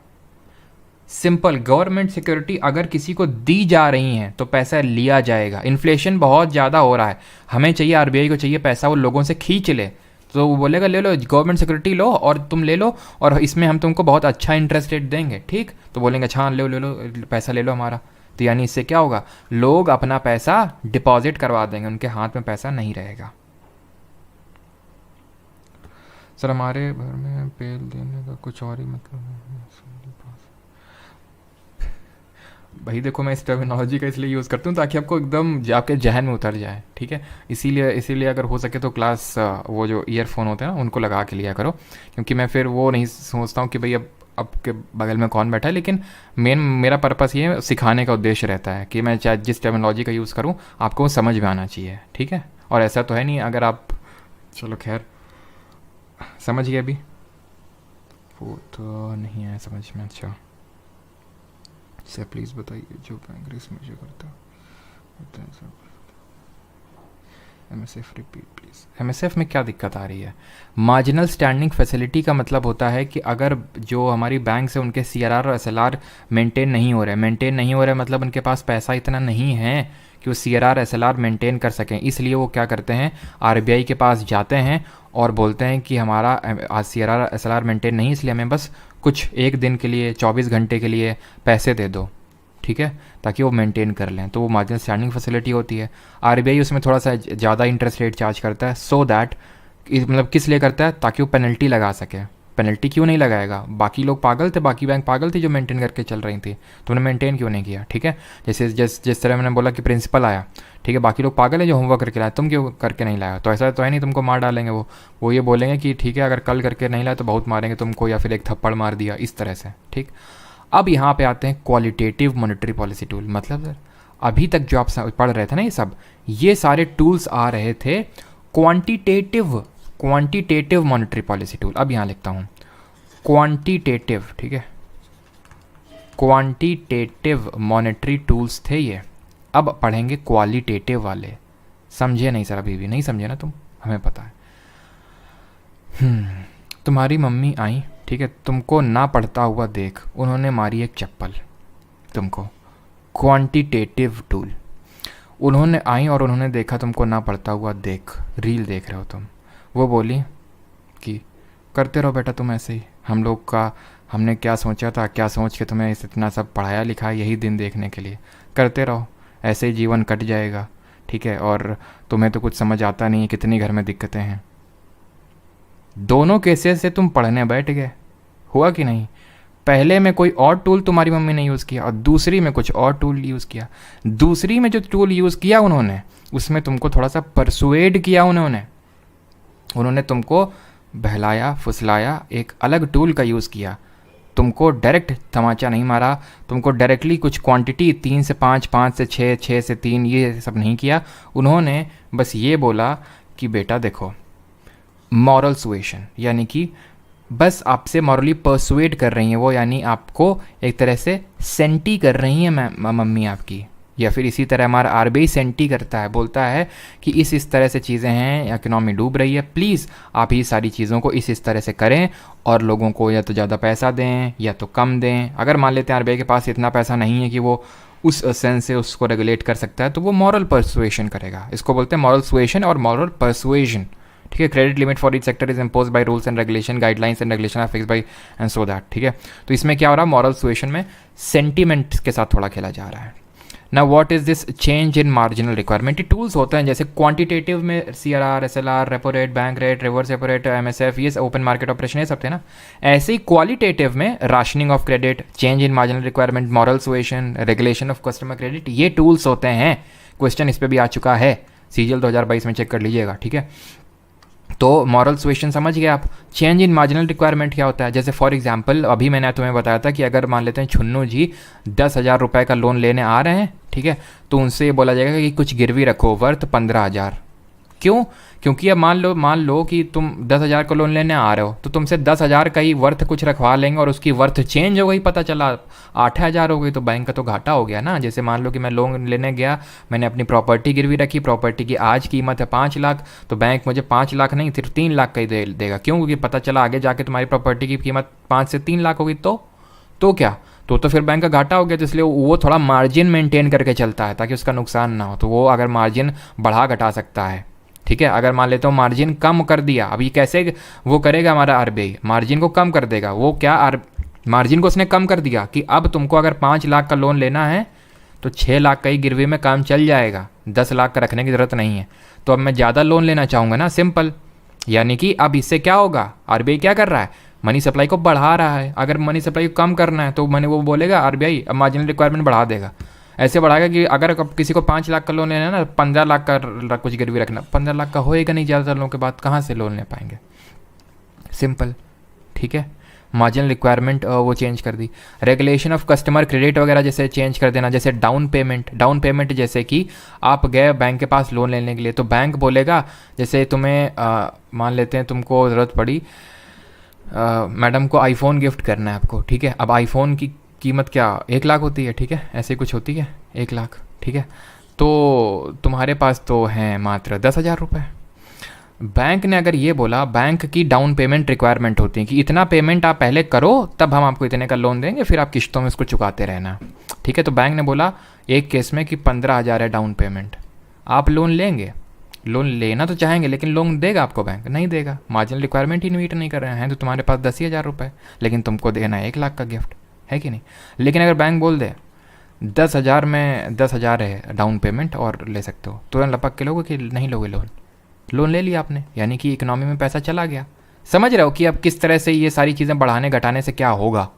तो मार्जिनल रिक्वायरमेंट भी समझ गए, कंज्यूमर क्रेडिट भी समझ गए। राशनिंग ऑफ क्रेडिट का मतलब ये होता है डिफरेंट सेक्टर में लोन देता है हमारा जो बैंक है, किसी MSME सेक्टर में, एग्रीकल्चर सेक्टर में, डिफरेंट सेक्टर, मैन्युफैक्चरिंग सेक्टर में। तो वो अगर मान ले RBI ये चाहे, अभी हमने देखा था कि जैसे वो WPI का यूज़ करता है, होल सेल प्राइस इंडेक्स, अगर मैन्युफैक्चरिंग इन्फ्लेशन अगर चेक करना है, तो अगर उसको लग रहा है कि यार WPI तो काफ़ी कम निकल के आ रहा है, यानी कि ये इन्फ्लेशन तो काफ़ी कम है, यानी कि यहाँ पे थोड़ा क्रेडिट की ज़्यादा रिक्वायरमेंट है, चलो भैया पैसा डालो। तो वो क्या बोलेगा बैंक से, बेटा ये जो मैन्युफैक्चरिंग वाला है ना, वहाँ ज़्यादा लोन दो, वहाँ राशनिंग का मतलब होता है जैसे कि घर का राशन, कि भाई इतना रुपये गेहूं के लिए, इतना रुपये चावल के लिए, इतना रुपये मान लेते हैं कि कुछ वाटर एक्सपेंसेस, इतना इलेक्ट्रिसिटी। तो आप वो राशनिंग करते हो कि नहीं, कि क्रेडिट इतना इसमें, इतना इसमें, इतना इसमें।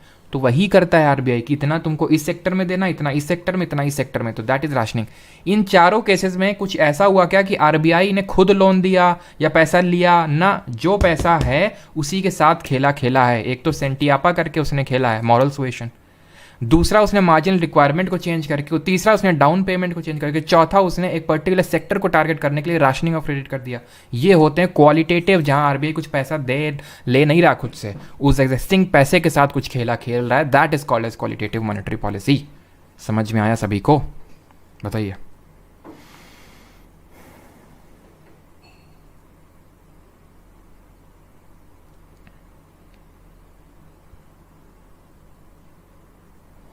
नेहल डे, सर आप आईफोन यूज़ करते हो क्या? नहीं जी, हम आईफोन यूज़ नहीं करते हैं।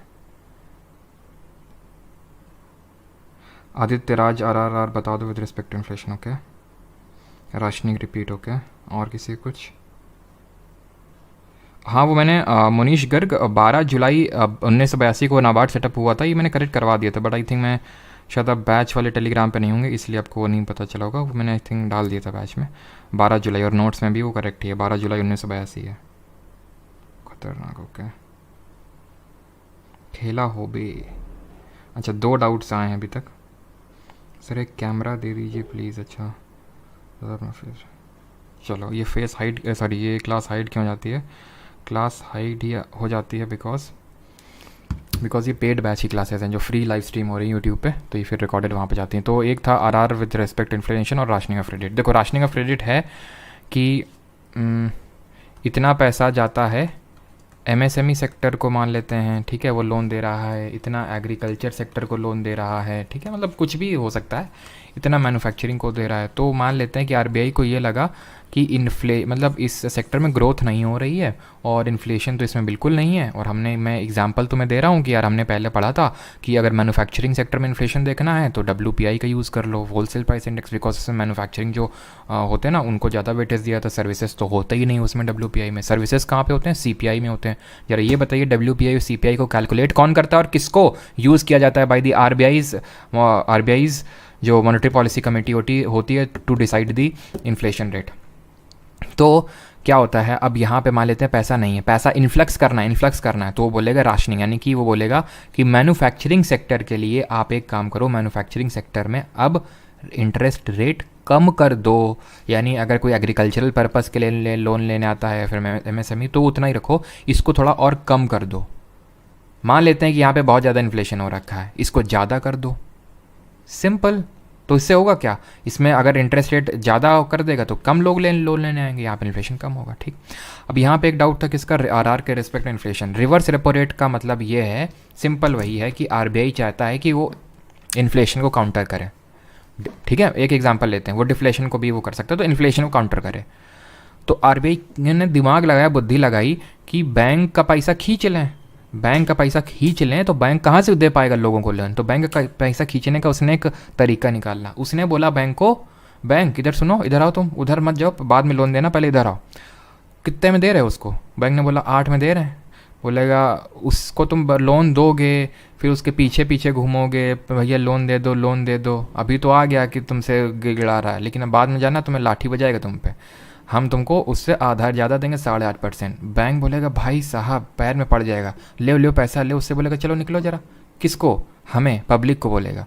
यानी बैंक, आरबीआई ने बुद्धि लगाई कि बैंक को हम ज़्यादा रेट देंगे तो वो क्या करेगा, वो हमारे पास पैसे जमा कर देगा, लोगों को नहीं देगा। बस इन्फ्लेशन काउंटर करने का मतलब ये है कि लोगों तक पैसा नहीं पहुंचना चाहिए, बस, ठीक।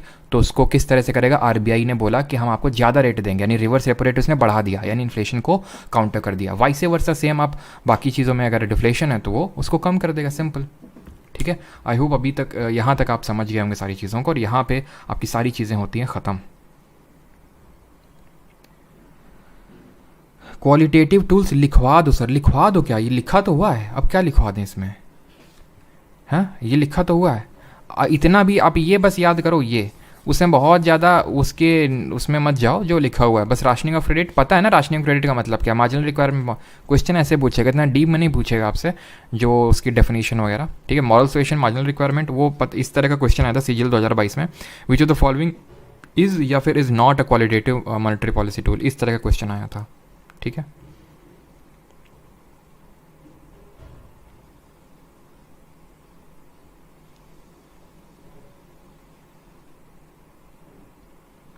बिल्कुल, अक्षता से ना CPI कंबाइंड का यूज़ करते हैं आरबीआई, और उसको कैलकुलेट करता है हमारा ऑफिस ऑफ इकोनॉमिक एडवाइज़र, ठीक है, जो मिनिस्ट्री ऑफ कॉमर्स के अंडर आता है। WPI को, CPI को कैलकुलेट करता है कौन?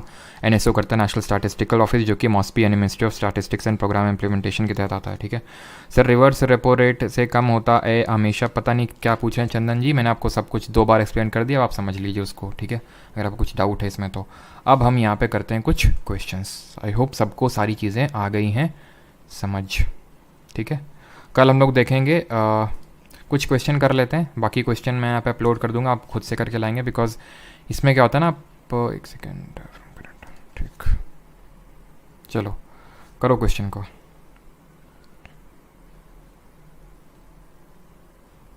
बिल्कुल, काशन परवीन जी, क्लास 11:30 बजे होती है। चेंज इन मार्जिनल रिक्वायर्ड एक बार फिर से, यानी एक बार फिर क्या होता है? मतलब अभी मैं पूछ रहा था, डाउट है तो क्वेश्चन पे एक बार फिर है। मार्जिनल रिक्वायरमेंट का मतलब होता है कि भी फिर से देखो कि आप जब बैंक के पास लोन लेने जाते हो तो आपसे बैंक कुछ गिरवी रखवाता है जिसको कोलेटरल बोलते हैं, ठीक है। तो उसमें कुछ मार्जिन मेंटेन करके चलता है, हमारा जो बैंक होता है ना वो मार्जिन मेंटेन करके चलता है कि अगर आप कुछ गिरवी रख रहे हो 10 लाख तक का, ठीक है, तो आपको 8 लाख का देगा, यानी 2 लाख की मार्जिन मेंटेन कर रहा है। अब अगर मान लेते हैं आरबीआई को इन्फ्लेशन से लड़ना है तो मार्जिनल रिक्वायरमेंट को बढ़वा देगा, बोलेगा कि अब अगर 8 लाख का लोन लेना है तो 12 लाख की चीज़ रखो, यानी कि उसने 4 लाख का मार्जिन अब मेंटेन कर रहा है, यानी कि अब ज़्यादा उसने मार्जिनल रिक्वायरमेंट को बढ़ा दिया। आई होप अब क्लियर हो गया होगा, है ना। विच of the following is not a function of central bank of India. तो इनमें से सेंट्रल बैंक जैसा कि हमारा आरबीआई, तो इसमें क्या इसका फंक्शन है? It controls the money supply of the country. बिल्कुल, अभी मनी सप्लाई को वही तो हम पढ़ के आ रहे हैं, कंट्रोल करता है। It acts as the banker to the country, ये बैंकर के तौर पर एक्ट करता है। बिल्कुल, banks of banks. It accept deposits from the public, ये गलत है।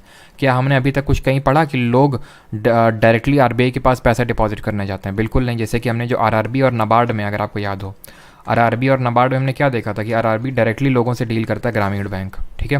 पहला आरआरबी का नाम बताइए और पहले माइक्रो फाइनेंशियल इंस्टीट्यूशन का नाम बताइए आप जरा। इसके रिगार्डिंग एमसीक्यू भी डाला था बैच में, तो कल मैंने टेलीग्राम ग्रुप पे डाल ही दिया था, प्लस एमसीक्यू भी आज मैंने इस पर टेलीग्राम पे डाला है। एमसीक्यू अटेम्प्ट करते रहे सभी लोग। बहुत लोग मुझे पता है पीवाईक्यू को लेके बोल रहे हैं कि सर क्या आप पे कुछ कोचिंग वालों ने दबाव बनाया है क्या, जिसकी वजह से आपने बंद कर दिया, ये दबाव वो दबाव। तो किसी कोई दबाव नहीं है, मैं फिर से क्लियरेंस डाल दूंगा उस पर टेलीग्राम पे। ये कुछ दबाव नहीं है, वो सारी चीज़ें ये है कि बस और आपके बेटर के लिए। हो सकता है अभी आप में से कुछ लोग ना समझ पा रहे हो, लेकिन मुझे उससे मतलब नहीं है। क्यों? क्योंकि मुझे मतलब है आपके प्रॉफिट से, कि आपके नंबर ज़्यादा से ज़्यादा एग्जाम में आए। क्योंकि एज अ स्टूडेंट हो सकता है आपको वो चीज़ समझ ना आ रही हो, क्योंकि उस चीज़ को मैं एग्जीक्यूट कर रहा हूँ ना, तो वो चीज़ आपको हो सकता है ना समझ में आ रही हो, लेकिन मुझे पता ना मैं क्या कर रहा हूँ, ठीक है। और वो मैं आपके अच्छे के लिए कर रहा हूँ ताकि आपका और स्कोर इंक्रीज़ हो, ठीक है। और उस चिंता ना करिए, आईआरएस सेशन तो अभी स्टार्ट होंगे ही जल्दी, लेकिन क्योंकि मैं नंबर ऑफ़ चाहता हूँ कि जो अभी रिसेंट में एग्ज़ाम्स हुए हैं वो क्वेश्चन हमसे स्किप ना हो। अगर इस स्पीड से चलते अभी पीवाईक्यू वाली से, तो वो सारी चीज़ें कवर ना हो पाती, इसलिए मैंने उसको अभी शॉर्ट टर्म के लिए बस वो किया है। बहुत ज़्यादा घबराने की ज़रूरत नहीं, सारी चीज़ें जो हो रही हैं वो आपके बेटर के लिए ही हो रही हैं, बस आप रेस्ट एश्योर्ड रहें, सारी चीज़ें मुझ पे छोड़ें, ठीक है। तो आरआरबी डायरेक्टली लोगों से डील कर रहा था, नाबार्ड नहीं कर रहा था। उसी तरह बैंक्स जो होती हैं वहाँ पे तो हम पब्लिक मतलब जो पब्लिक होती है, आम जनता, वो पैसा डिपॉजिट करती है, बट आरबीआई के पास जाके डिपॉजिट नहीं करती है। इसको जरा आप स्किप करिए, ये इसको करिए। Which bank is refer to as the lender of last resort. किस बैंक को अंतिम उपाय का ऋणदाता कहा जाता है? Central bank, state bank, Dena bank या फिर वर्ल्ड बैंक? बताइए। प्रथम बैंक और सेवा, बिल्कुल, सेवा was the first micro finance institution established इन 1974, और प्रथम आपकी पहली थी आरआरबी।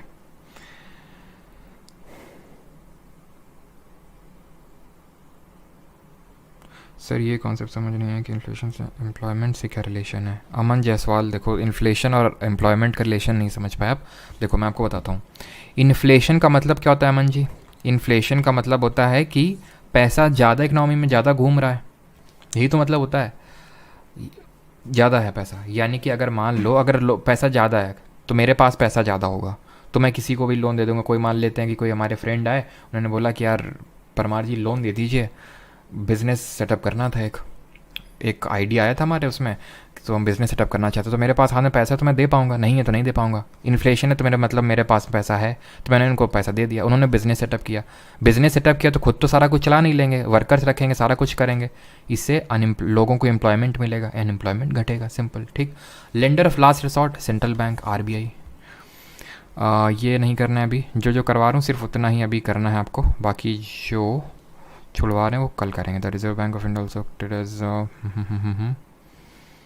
आज वाले क्वेश्चन यार कॉन्सेप्ट कहाँ गए? CRR SLR वाले कहाँ गए? रुको बैंक रेट की ये बताओ, विच of the following is the correct definition of bank rate. अभी ये MTS के एग्ज़ाम आई थिंक चल रहा है ना अभी तो विच of the following is the correct definition of bank rate, इनमें से सही डेफिनेशन कौन सी है बताइए। ऑप्शंस आपके सामने। It is the rate of interest payable by commercial bank to RBI. It is the rate of interest payable by scheduled bank at which RBI lends overnight, overnight तो loan है नहीं है, वो तो रेपो रेट वगैरह है। It is the rate of interest rate payable by consumer to commercial bank, rate consumer. It is the interest rate of payable by RBI to commercial bank. भाई RBI commercial bank को क्यों दे रहा है? ये reverse repo rate थोड़ी ना चल रहा है, यहाँ पे पहला वाला सही होगा। It is the rate of interest payable by को एक सेकंड, हाँ, एक rate payable by the commercial bank to RBI, bank rate. अगर कंज्यूमर मतलब हम लोग, पब्लिक लोग, तो वो बैंक रेट थोड़ी ना होता। बैंक रेट वो होता है जिसपे हमारी बैंक आरबीआई से लोन लेती है। तो ऑप्शन नंबर ए यहाँ पे सही आंसर होगा, ठीक है। Who acts banker to the Indian government? तो भाई इंडियन गवर्नमेंट भी जब लोन लेना होता है ना इसको, इंडियन गवर्नमेंट को, तो वो पता है कहाँ से लेता है? वो हमारा लेता है आरबीआई से। एक होता है वेज एंड मीन्स एडवांसेस करके, उसके थ्रू वो लोन लेता है, वेज एंड मीन्स एडवांसेस, ठीक है। अगला क्वेश्चन है 14th, नहीं, interest rate at which RBI provides overnight liquidity to bank is called as? बताइए। क्वेश्चन क्या है? The interest rate at which Reserve Bank of India provides overnight liquidity to banks is called? Reverse repo rate, marginal standing facility, repo rate, leverage rate. बताइए। ये question पूछा गया CGL 2022 में।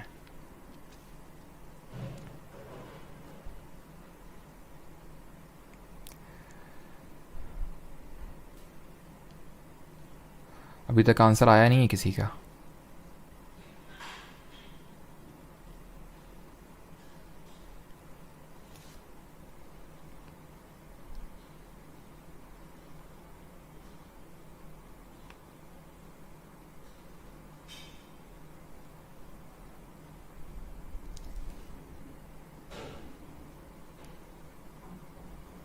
A B, भाई ए कैसे दे सकते हो?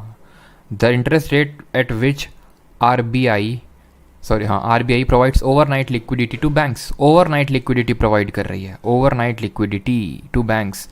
तो आंसर होगा यहाँ पे, देखो ओवरनाइट ये लोन होते हैं, रेपो रेट, ठीक है, बिल्कुल होते हैं, but marginal standing facility rate की अगर बात करें तो ओवरनाइट लिक्विडिटी देती है to maintain the CRR and SLR, ठीक है। ओवरनाइट लिक्विडिटी उसको प्रोवाइड करती है। लिक्विडिटी, अभी मैंने बताया लिक्विडिटी का मतलब होता क्या है, ठीक है।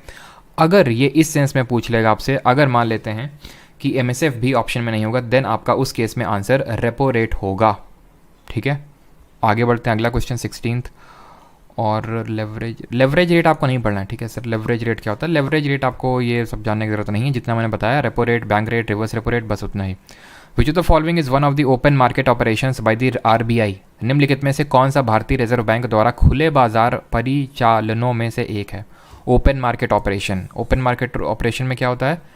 जो जीसेक्स होते हैं उनको सेल और बाई किया जाता है, या तो उनको खरीदा या बेचा जाता है, ठीक है। तो buying and selling of bonds issued by the government in the open market, buying and selling bonds issued by commercial banks in open market, ठीक है। ओनली बाइंग, ओनली सेलिंग, ऐसा नहीं होगा। सही आंसर क्या होगा?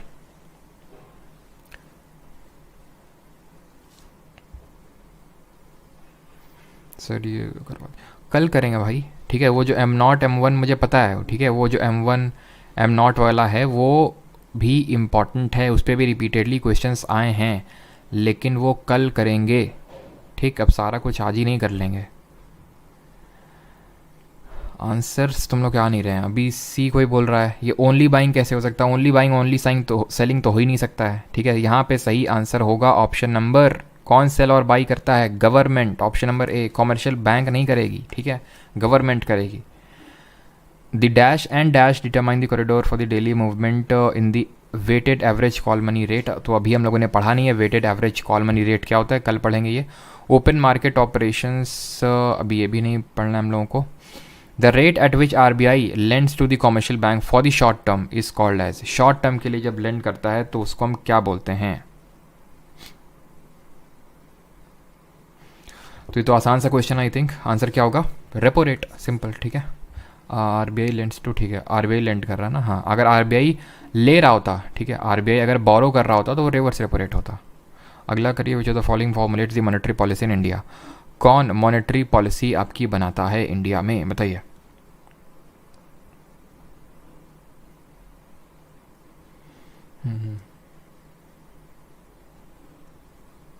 चलिए, तो यहाँ पे मॉनेटरी पॉलिसी कौन बनाएगा? मॉनेटरी पॉलिसी कमेटी, जो आरबीआई के तहत सेटअप होती है, ठीक है, आरबीआई बनाता है, option number A. Which of the following institutions fixes the repo rate and reverse repo rate in India? इनमें से कौन सी संस्था है जो भारत में रेपो रेट और रिवर्स रेपो रेट तय करती है? Controller and auditor general, ministry of finance, RBI या फिर स्टेट बैंक ऑफ इंडिया। तो कौन करता है रेपो रेट और रिवर्स रेपो रेट? आरबीआई करती है। Which index is use by RBI to decide repo rate and measure inflation? बताइए कौन सा इंडेक्स को यूज़ करता है RBI to decide repo and measure inflation? CPI rural, CPI combined, IIP या फिर डब्ल्यूपीआई? अभी थोड़ी देर मैंने आपसे पूछा ही था, आंसर क्या होगा? सीपीआई कंबाइंड होगा, ऑप्शन नंबर बी होगा। ठीक। The percentage of deposits that a bank must keep as cash reserves with itself is known as, उसको क्या बोलते हैं? अब यहाँ पे मुझे पता है कि ये जो है डेफिनेशन एक्चुअल में गलत लिखी हुई है, मतलब क्वेश्चन यही है पूछा गया, एमटीएस 2019 में क्वेश्चन यही पूछा गया, बट मैंने आपको ये चीज़ बताई है कि percentage of deposit that a bank must keep as cash reserves with itself नहीं रखता है, आरबीआई के पास रखता है, लेकिन कभी कभी कहीं कहीं पे इसको विद इटसेल्फ भी लिख दिया जाता है, जो कि टेक्निकली स्पीकिंग रॉन्ग है। ठीक है, बिकॉज ऐसा ही आई थिंक एक बार सीडीएस में क्वेश्चन आ चुका है, जहाँ पे दो ऐसे ही ऑप्शन थे, जहाँ पे एक था विद इटसेल्फ और एक था विद आरबीआई। विद आरबीआई सही माना गया था। ठीक है, आंसर यहाँ पे सही होगा क्या? Cash reserve ratio, option number B.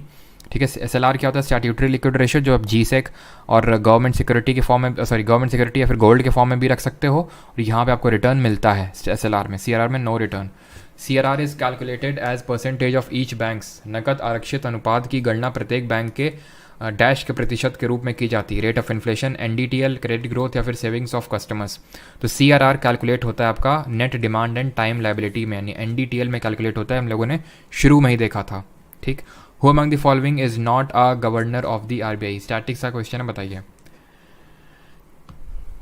इसमें क्वेश्चन है निम्नलिखित में से कौन भारतीय रिजर्व बैंक का गवर्नर नहीं था? ऑप्शन आपके डी सुब्बाराव, मनमोहन सिंह, एम नरसिम्हन या फिर एम एस गिल। बताइए।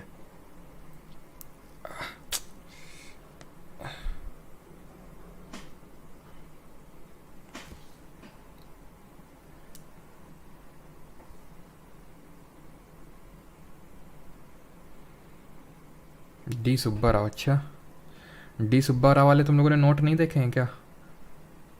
क्यों? इससे पहले आई थिंक जब स्कूल डेज में तो यही वाले नोट चलते होंगे। जब स्कूल के दिनों को अपने याद करो, उसमें आपके सुब्बाराव जी के ही साइन होते थे। अच्छा हाँ, एक चीज़ कि कल मैंने शायद आपको आरबीआई के पहले और वो नहीं बताए थे। ठीक है, मतलब पहले आपके ध्यान रखना ऑब्सॉन स्मिथ थे। ठीक है, ऑसबॉर्न, नॉट ऑब्सॉन, ऑसबॉर्न स्मिथ। ठीक है, और फिर मतलब फर्स्ट इंडियन अगर बात करें तो सीडी देशमुख थे। ठीक है, फर्स्ट इंडियन आपके सीडी देशमुख जी थे। ठीक है, आंसर यहाँ पे एमएस गिल होगा, ऑप्शन नंबर डी। ये नहीं रहे हैं। ठीक, ये आपके नहीं रहे हैं। ठीक है, आगे बढ़ते हैं। 26 as per the guidelines issued by the RBI in June 2021 each NBFC MFI is required to maintain not less than dash of its net asset as qualifying assets. कितना एज नेट क्वालिफाइंग एसेट्स आपको maintain करके रखना पड़ता है NBFC MFIs को? 85%, 25, 50 या फिर 75%? बताइए। कल ही मैंने हम लोगों ने पढ़ा था 2000 सीपीओ 2022 में, देखिए पूछा गया, ये सीजीएल में तो पूछा ही जा रहा है अभी। आंसर इसका 75% होगा। भर भर के क्वेश्चन आ रहे हैं, इस पर ध्यान रखना। माइक्रो फाइनेंस स्टेशन पे कल सारी चीज़ हम लोग देख चुके हैं। ये आप बताएंगे इनको किस कमेटी की सिफारिश से सेटअप किया गया था, जरा ये बताइए। ये 75% ऑफ अपना नेट एसेट्स मेंटेन करके रखना पड़ता है। कल हम लोगों ने देखा था इसको। 25% आप कैसे बोल रहे हैं? ठीक है, फॉरेन एक्सचेंज अभी पढ़ा नहीं हम लोगों ने। A project for purveying micro credit by linking SHG with banks was launched bye?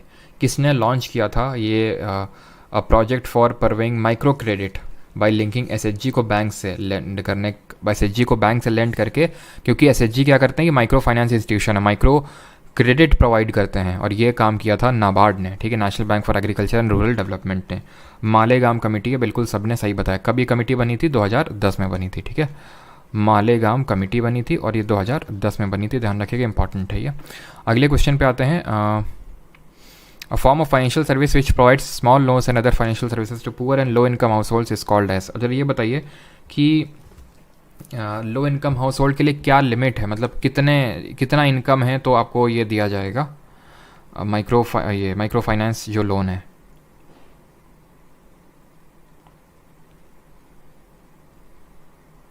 चलो, तो आंसर तो सभी को पता है, माइक्रो फाइनेंस ही होगा। ठीक है, और इसमें 3 लाख का होता है। ठीक है, हाउस होल्ड लिमिट इसमें होती है 3 लाख की। हाउस होल्ड लिमिट होती है इसमें 3 लाख की, अगर इतना है तो मतलब तभी आपको ये माइक्रो फाइनेंस ये लोन दिया जाता है, और ये आपको पता होना चाहिए कोलेट्रल फ्री लोन होता है, हम लोगों ने देखा था ये। ठीक है, आगे बढ़ते हैं। और हाँ, ये मतलब ये मत समझना कि ये 3 लाख मतलब 3 लाख रुपए का लोन दिया जा सकता है, वो नहीं है, वो अलग होती है। वो होती है लेंडिंग कैपेसिटी, मतलब लेंडिंग लिमिट उसको बोल सकते हैं, मतलब कि लेंडिंग कैप भी बोल सकते हैं। वो 1.25 लाख समथिंग होती है। ठीक है, 1.25 लाख होती रुपए उसमें कितना दे सकते हैं, लेकिन इतना इनकम से कम के लोग होंगे तब उनको माइक्रो फाइनेंस लोन मिलेगा। ठीक है, आप शायद समझ पा रहे होंगे। ठीक है, आगे बढ़ें। चलिए, और ये भी मतलब अलग अलग होती है, जो मैंने 1.25 बताई है रूरल के लिए होती है, और 2 लाख होती है अर्बन वालों के लिए, 2 लाख अर्बन वालों के लिए। वैसे तो इस पर क्वेश्चन नहीं बना, इस पर तो बन चुका 3 लाख वाले पे। SIDBI is regulated by, SIDBI को कौन रेगुलेट करता है? इंडियन बैंक करती है, आरबीआई करती है, ICICI बैंक करती है, SBI करती है। तो ऑब्वियस ही बात है, सिडबी को कौन रेगुलेट करेगा? आरबीआई ही रेगुलेट करेगी। सिडबी कब बनी थी? सिडबी बनी थी 2 अप्रैल 1990 को, कल देखा था। लखनऊ में इसका हेडक्वार्टर है, और ये आपका functions under the ministry of finance. ठीक है, मिनिस्ट्री ऑफ फाइनेंस के तहत फंक्शन करती है। 1990 में बनी थी 2 अप्रैल को, और आरबीआई के तहत, मतलब अभी आरबीआई इसको रेगुलेट करता है। ऑप्शन नंबर बी यहाँ पे सही आंसर होगा, हेडक्वार्टर लखनऊ में है। 31 विच of the following is an example of public sector bank? इनमें से पब्लिक सेक्टर बैंक का एग्जाम्पल कौन सा है? पब्लिक सेक्टर मतलब जहाँ पे गवर्नमेंट की मेजर शेयर होल्डिंग है। फेडरल बैंक, HDFC, एक्सिस या फिर PNB? सब जानते हैं PNB। ठीक है, ऑप्शन नंबर डी। NBFC, चलिए यहाँ पे क्या लिखा हुआ है? For a NBFC MFI, the maximum variance permitted for individual loans between the minimum and maximum interest rate cannot exceed 4%, cannot exceed 2%, cannot be less than 2%, या फिर cannot be less than 4%। बताइए आंसर क्या होगा? वही NBFC MFI पे ही question है जो कि हम लोगों ने कल ढंग से देखा था। अब यहाँ पे ये क्वेश्चन आपसे पूछ रहा है कि न्यूनतम और अधिकतम ब्याज दर के बीच व्यक्तिगत ऋण के लिए अधिकतम अंतर कितना होना चाहिए, यानी न्यूनतम ब्याज दर और अधिकतम, यानी इसके बीच में। ठीक है, तो ये ध्यान रखिएगा, इट कैन नॉट एक्सीड 4%, ये 4% से ज़्यादा नहीं हो सकता। मैक्सिमम वेरिएंस परमिटेड और इंडिविजुअल मैक्सिमम और जो मिनिमम इंटरेस्ट रेट के बीच में 4% से ज़्यादा का इंटरेस्ट, मतलब जो गैप है, वेरिएंस है, वो नहीं हो सकता है, यानी मैक्सिमम 4% ही परमिटेड है। ठीक, आगे बढ़ते हैं। 33 देखते हैं, the micro finance movement in India. बिल्कुल वही है, कैन नॉट ए होगा इसका। ठीक है, डी नहीं होगा, ए ही होगा, can not exceed 4%। The micro finance movement in India was formally launched on a pilot basis by NABARD in 1992, NABARD in 1994, SIDBI in 1994, या फिर सिडबी 1992। तो भाई माइक्रो फाइनेंस का कौन सारा कुछ देख रहा है? माइक्रो फाइनेंस इंस्टीट्यूशंस हमारे कौन कौन से थे, अगर आपको याद है? SHG, ठीक है, joint liability group. Joint liability group में जरा ये बताइए मिनिमम और मैक्सिमम मेंबर्स में क्या लिमिट है जॉइंट लाइबिलिटी ग्रुप में? तो अभी अभी देख क्या है कि भाई SHGs को बैंक से लिंक करने का काम ये भी कौन कर रहा था? नाबार्ड कर रहा था। तो ऑब्वियस ही बात है नाबार्ड ही करेगा। और 1992 में अभी साफ साफ अभी वही सारा क्वेश्चन हम लोग देख के आ रहे हैं यहाँ पे। ठीक है, ये नाबार्ड इन 1992 वो काम किया था। पायलट प्रोजेक्ट का मतलब होता है कि एक्सपेरिमेंटल तौर से, जैसे फॉर एग्जांपल अगर मान लेते हैं मुझे कोई बिज़नेस स्टार्ट करना है, कोई प्रोडक्ट बना रहा हूँ, तो उस प्रोडक्ट को मैं पहले पायलट प्रोजेक्ट पे उसको देखूंगा कि भाई ये काम कर भी रहा कि नहीं, प्रोडक्ट काम कर रहा है। ऐसा नहीं कि भाई सब कुछ पूरा लॉन्च कर दिया, ले सारे खर्चे भी हो गए, वो काम ही नहीं कर रहा है। ठीक है, तो उसमें खामियां देखने के लिए वो उसको पायलट प्रोजेक्ट बोलते हैं। और जब भी माइक्रो फाइनेंस मूवमेंट इस तरह से कुछ आए तो आंसर आपका नाबार्ड ही होगा, ध्यान रखिएगा। और 1992 सिडबी हमने देखा था। सिडबी आपका ये लेना देना है, जैसे कि जो MSME वगैरह को जो लोन वगैरह का देने का काम होता है वो सिडबी वगैरह देखता है आपका। ठीक है, bank issue KCC to support credit in agriculture. KCC क्या होता है? तो बहुत आसान है, ये मैंने आपको बताया था। नाबार्ड भी ये सब KCC वाला देखता है, यानी किसान credit card. Option number B यहाँ पे सही आंसर होगा। Which of the following has been designated as the self-regulatory organization for microfinance institutions in India? निम्नलिखित में से किसे भारत में माइक्रो फाइनेंस संस्थानों के लिए स्वनियामक संगठन के रूप में नियमित किया गया, यानी जो इन माइक्रो फाइनेंस इंस्टीट्यूशंस को सेल्फ रेगुलेट करेगा? ये CHSL 2022 में क्वेश्चन पूछा गया। सही आंसर होगा इसका साधन। ठीक है, साधन इसका सही आंसर होगा, ऑप्शन नंबर डी। ये थोड़े से वैसे टाइप से क्वेश्चन है, फैक्चुअल टाइप, यानी कि अगर रिपीट हो जाते हैं तो आपको पता होना चाहिए।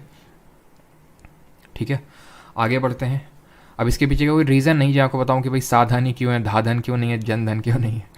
ठीक है, the which bank is refer to as lender of last resort, अंतिम रिपोर्ट, रिपोर्ट नहीं होगा यार, ये रिसॉर्ट होगा, लेंडर ऑफ लास्ट रिसॉर्ट। ठीक है, मतलब लास्ट टाइम में जब मैंने आपको कल बताया था, ये कौन होता है, सेंट्रल बैंक, आरबीआई। ठीक है, यानी जब आप हर जगह से थक हार के जाओगे तो इसी के पास जाओगे, lender of last resort, that is RBI के पास। ठीक है, bank of banks and lender of last resort.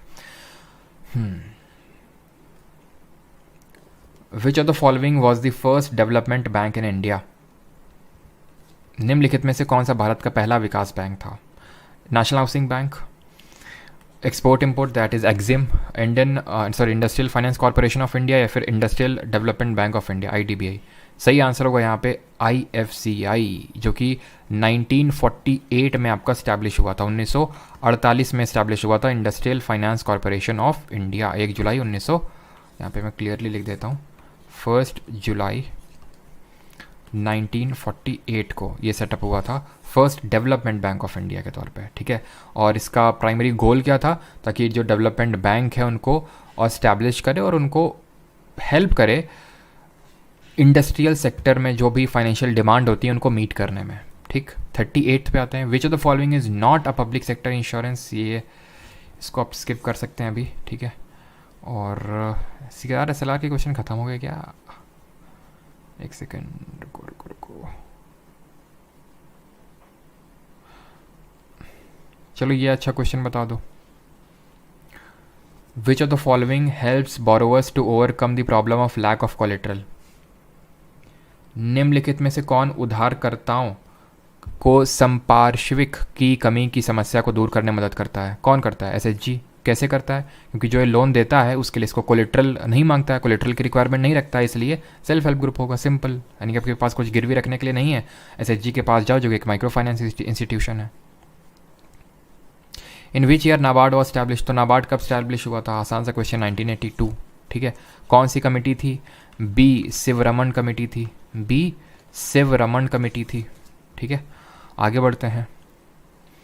The mutual fund industry in India is regulated by which of the following organisation? कल हम लोगों ने देखा था म्यूचुअल फंड, स्टॉक, ये सब जितना भी होता है, नहीं जितना भी आपका इन्वेस्टमेंट साइड वाला होता है, यानी जो भी सिक्योरिटीज़ मार्केट होता है उसको कौन देखता है? उसको देखता है हमारा सेबी, जो ना आपका 1992 में स्टैब्लिश होता है, जिसका हेडक्वार्टर मुंबई में है, जिसकी अभी चेयरमैन माधवीपुरी बुच हैं, जो पहली जो पहली नॉन आईएएस ऑफिसर चेयरमैन है और विमेन चेयरमैन है इसकी। तो सेबी एंड आरबीआई हो गया इसका ऑप्शन नंबर बी। ठीक, which of the following bodies is primarily concern with the maintaining the integrity of the international financial system? ये अभी हमने नहीं पढ़ा है, वैसे तो आईएमएफ आंसर होगा, लेकिन अभी कल देखेंगे इसके बारे में। अरे यार, चलो इसका आंसर दे दो।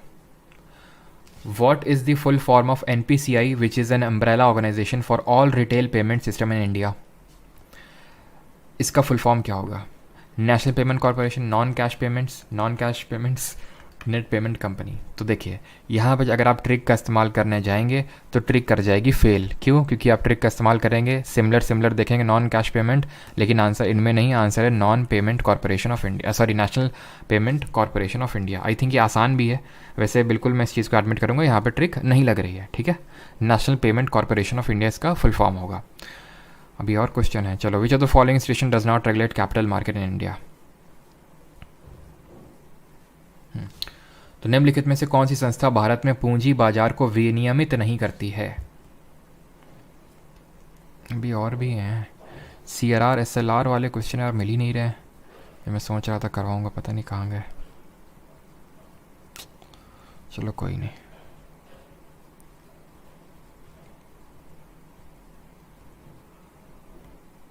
चलो, तो कौन करता है कैपिटल मार्केट को रेगुलेट नहीं करता? ये आपका आईआरडीआई है। ठीक है, यानी कि insurance and regulatory development authority of India इसको वो रेगुलेट नहीं करती है। ठीक है, ऑप्शन नंबर डी यहाँ पे सही आंसर होगा। ठीक, अगला क्वेश्चन देखते हैं। सब स्टैटिक से क्वेश्चन है। ठीक है, ये आप लोग खुद से बना के लाइएगा। मुझे लगा सीआरआर एसएलआर वाले क्वेश्चन होंगे इसमें, लेकिन जितने थे तो उतने हो गए, लेकिन आगे इसमें क्वेश्चन नहीं है सीआरआर एसएलआर के। चलिए ये बता दीजिए, अभी बताया आपको ये, what is the upper limit of annual house hold income for micro finance borrower. ठीक है, मतलब कि जो एनुअल हाउस होल्ड जो इसमें दिया जाता है वो कितना, क्या लिमिट है बताइए, अभी बताया थोड़ी देर पहले। Upper limit of annual house hold income for micro finance borrowers in rural areas. और ये जितने भी आप आगे करके लाइएगा, ठीक है, कल नहीं होगा तो इनके आंसर मैं क्विकली बता दूंगा, बिकॉज इनमें कोई समझाने वाला कुछ काम है नहीं। ठीक है, तो आंसर क्या होगा, 1.25 लाख होता है यहाँ पे। और अर्बन में कितना होता है, अर्बन में होता है आपका 2 लाख। ठीक है, 3 लाख नहीं नहीं नहीं, वो 3 लाख होता है कि वो लिमिट होता है, अगर आपको क्वालिफाई करना है फॉर माइक्रो फाइनेंस तो वो 3 लाख का आपका इनकम वाला लिमिट है, 3 लाख का, ये चीज़ अलग है। ठीक है, ये कि आपको कितना लेंड किया जाएगा वो है ये चीज़, 1.25 लाख। ठीक है, चलिए तो एक क्वेश्चन आप करके लाएंगे, बाकी कल इनके मैं आंसर बता दूंगा। और उम्मीद करता हूँ कि CRR SLR ये सारी चीज़ें आप ढंग से समझ गए होंगे। ऑलराइट, चलिए मिलते हैं कल फिर, धन्यवाद।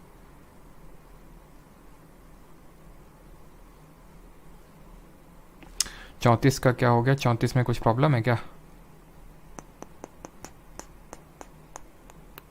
ओके ओके, गलत टिक कर दिए, किसान क्रेडिट कार्ड बोल के कृषि क्रेडिट कार्ड टिक कर दिए। Okay, sorry sorry sorry sorry sorry sorry किसान क्रेडिट कार्ड, हाँ।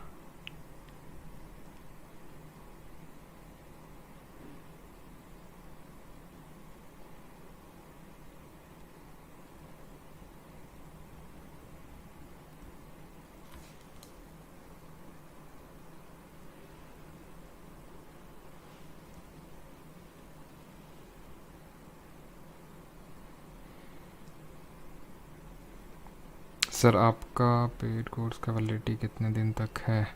1 साल का है शुभोदीप दत्ता, 1 साल का वैलिडिटी है कोर्स का।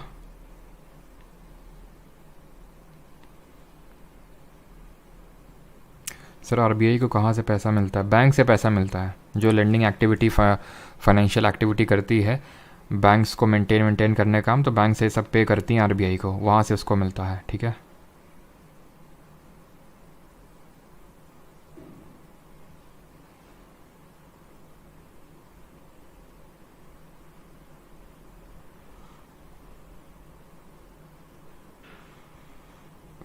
चलिए भाई, धन्यवाद सभी को। और किसी कोई डाउट तो नहीं अभी?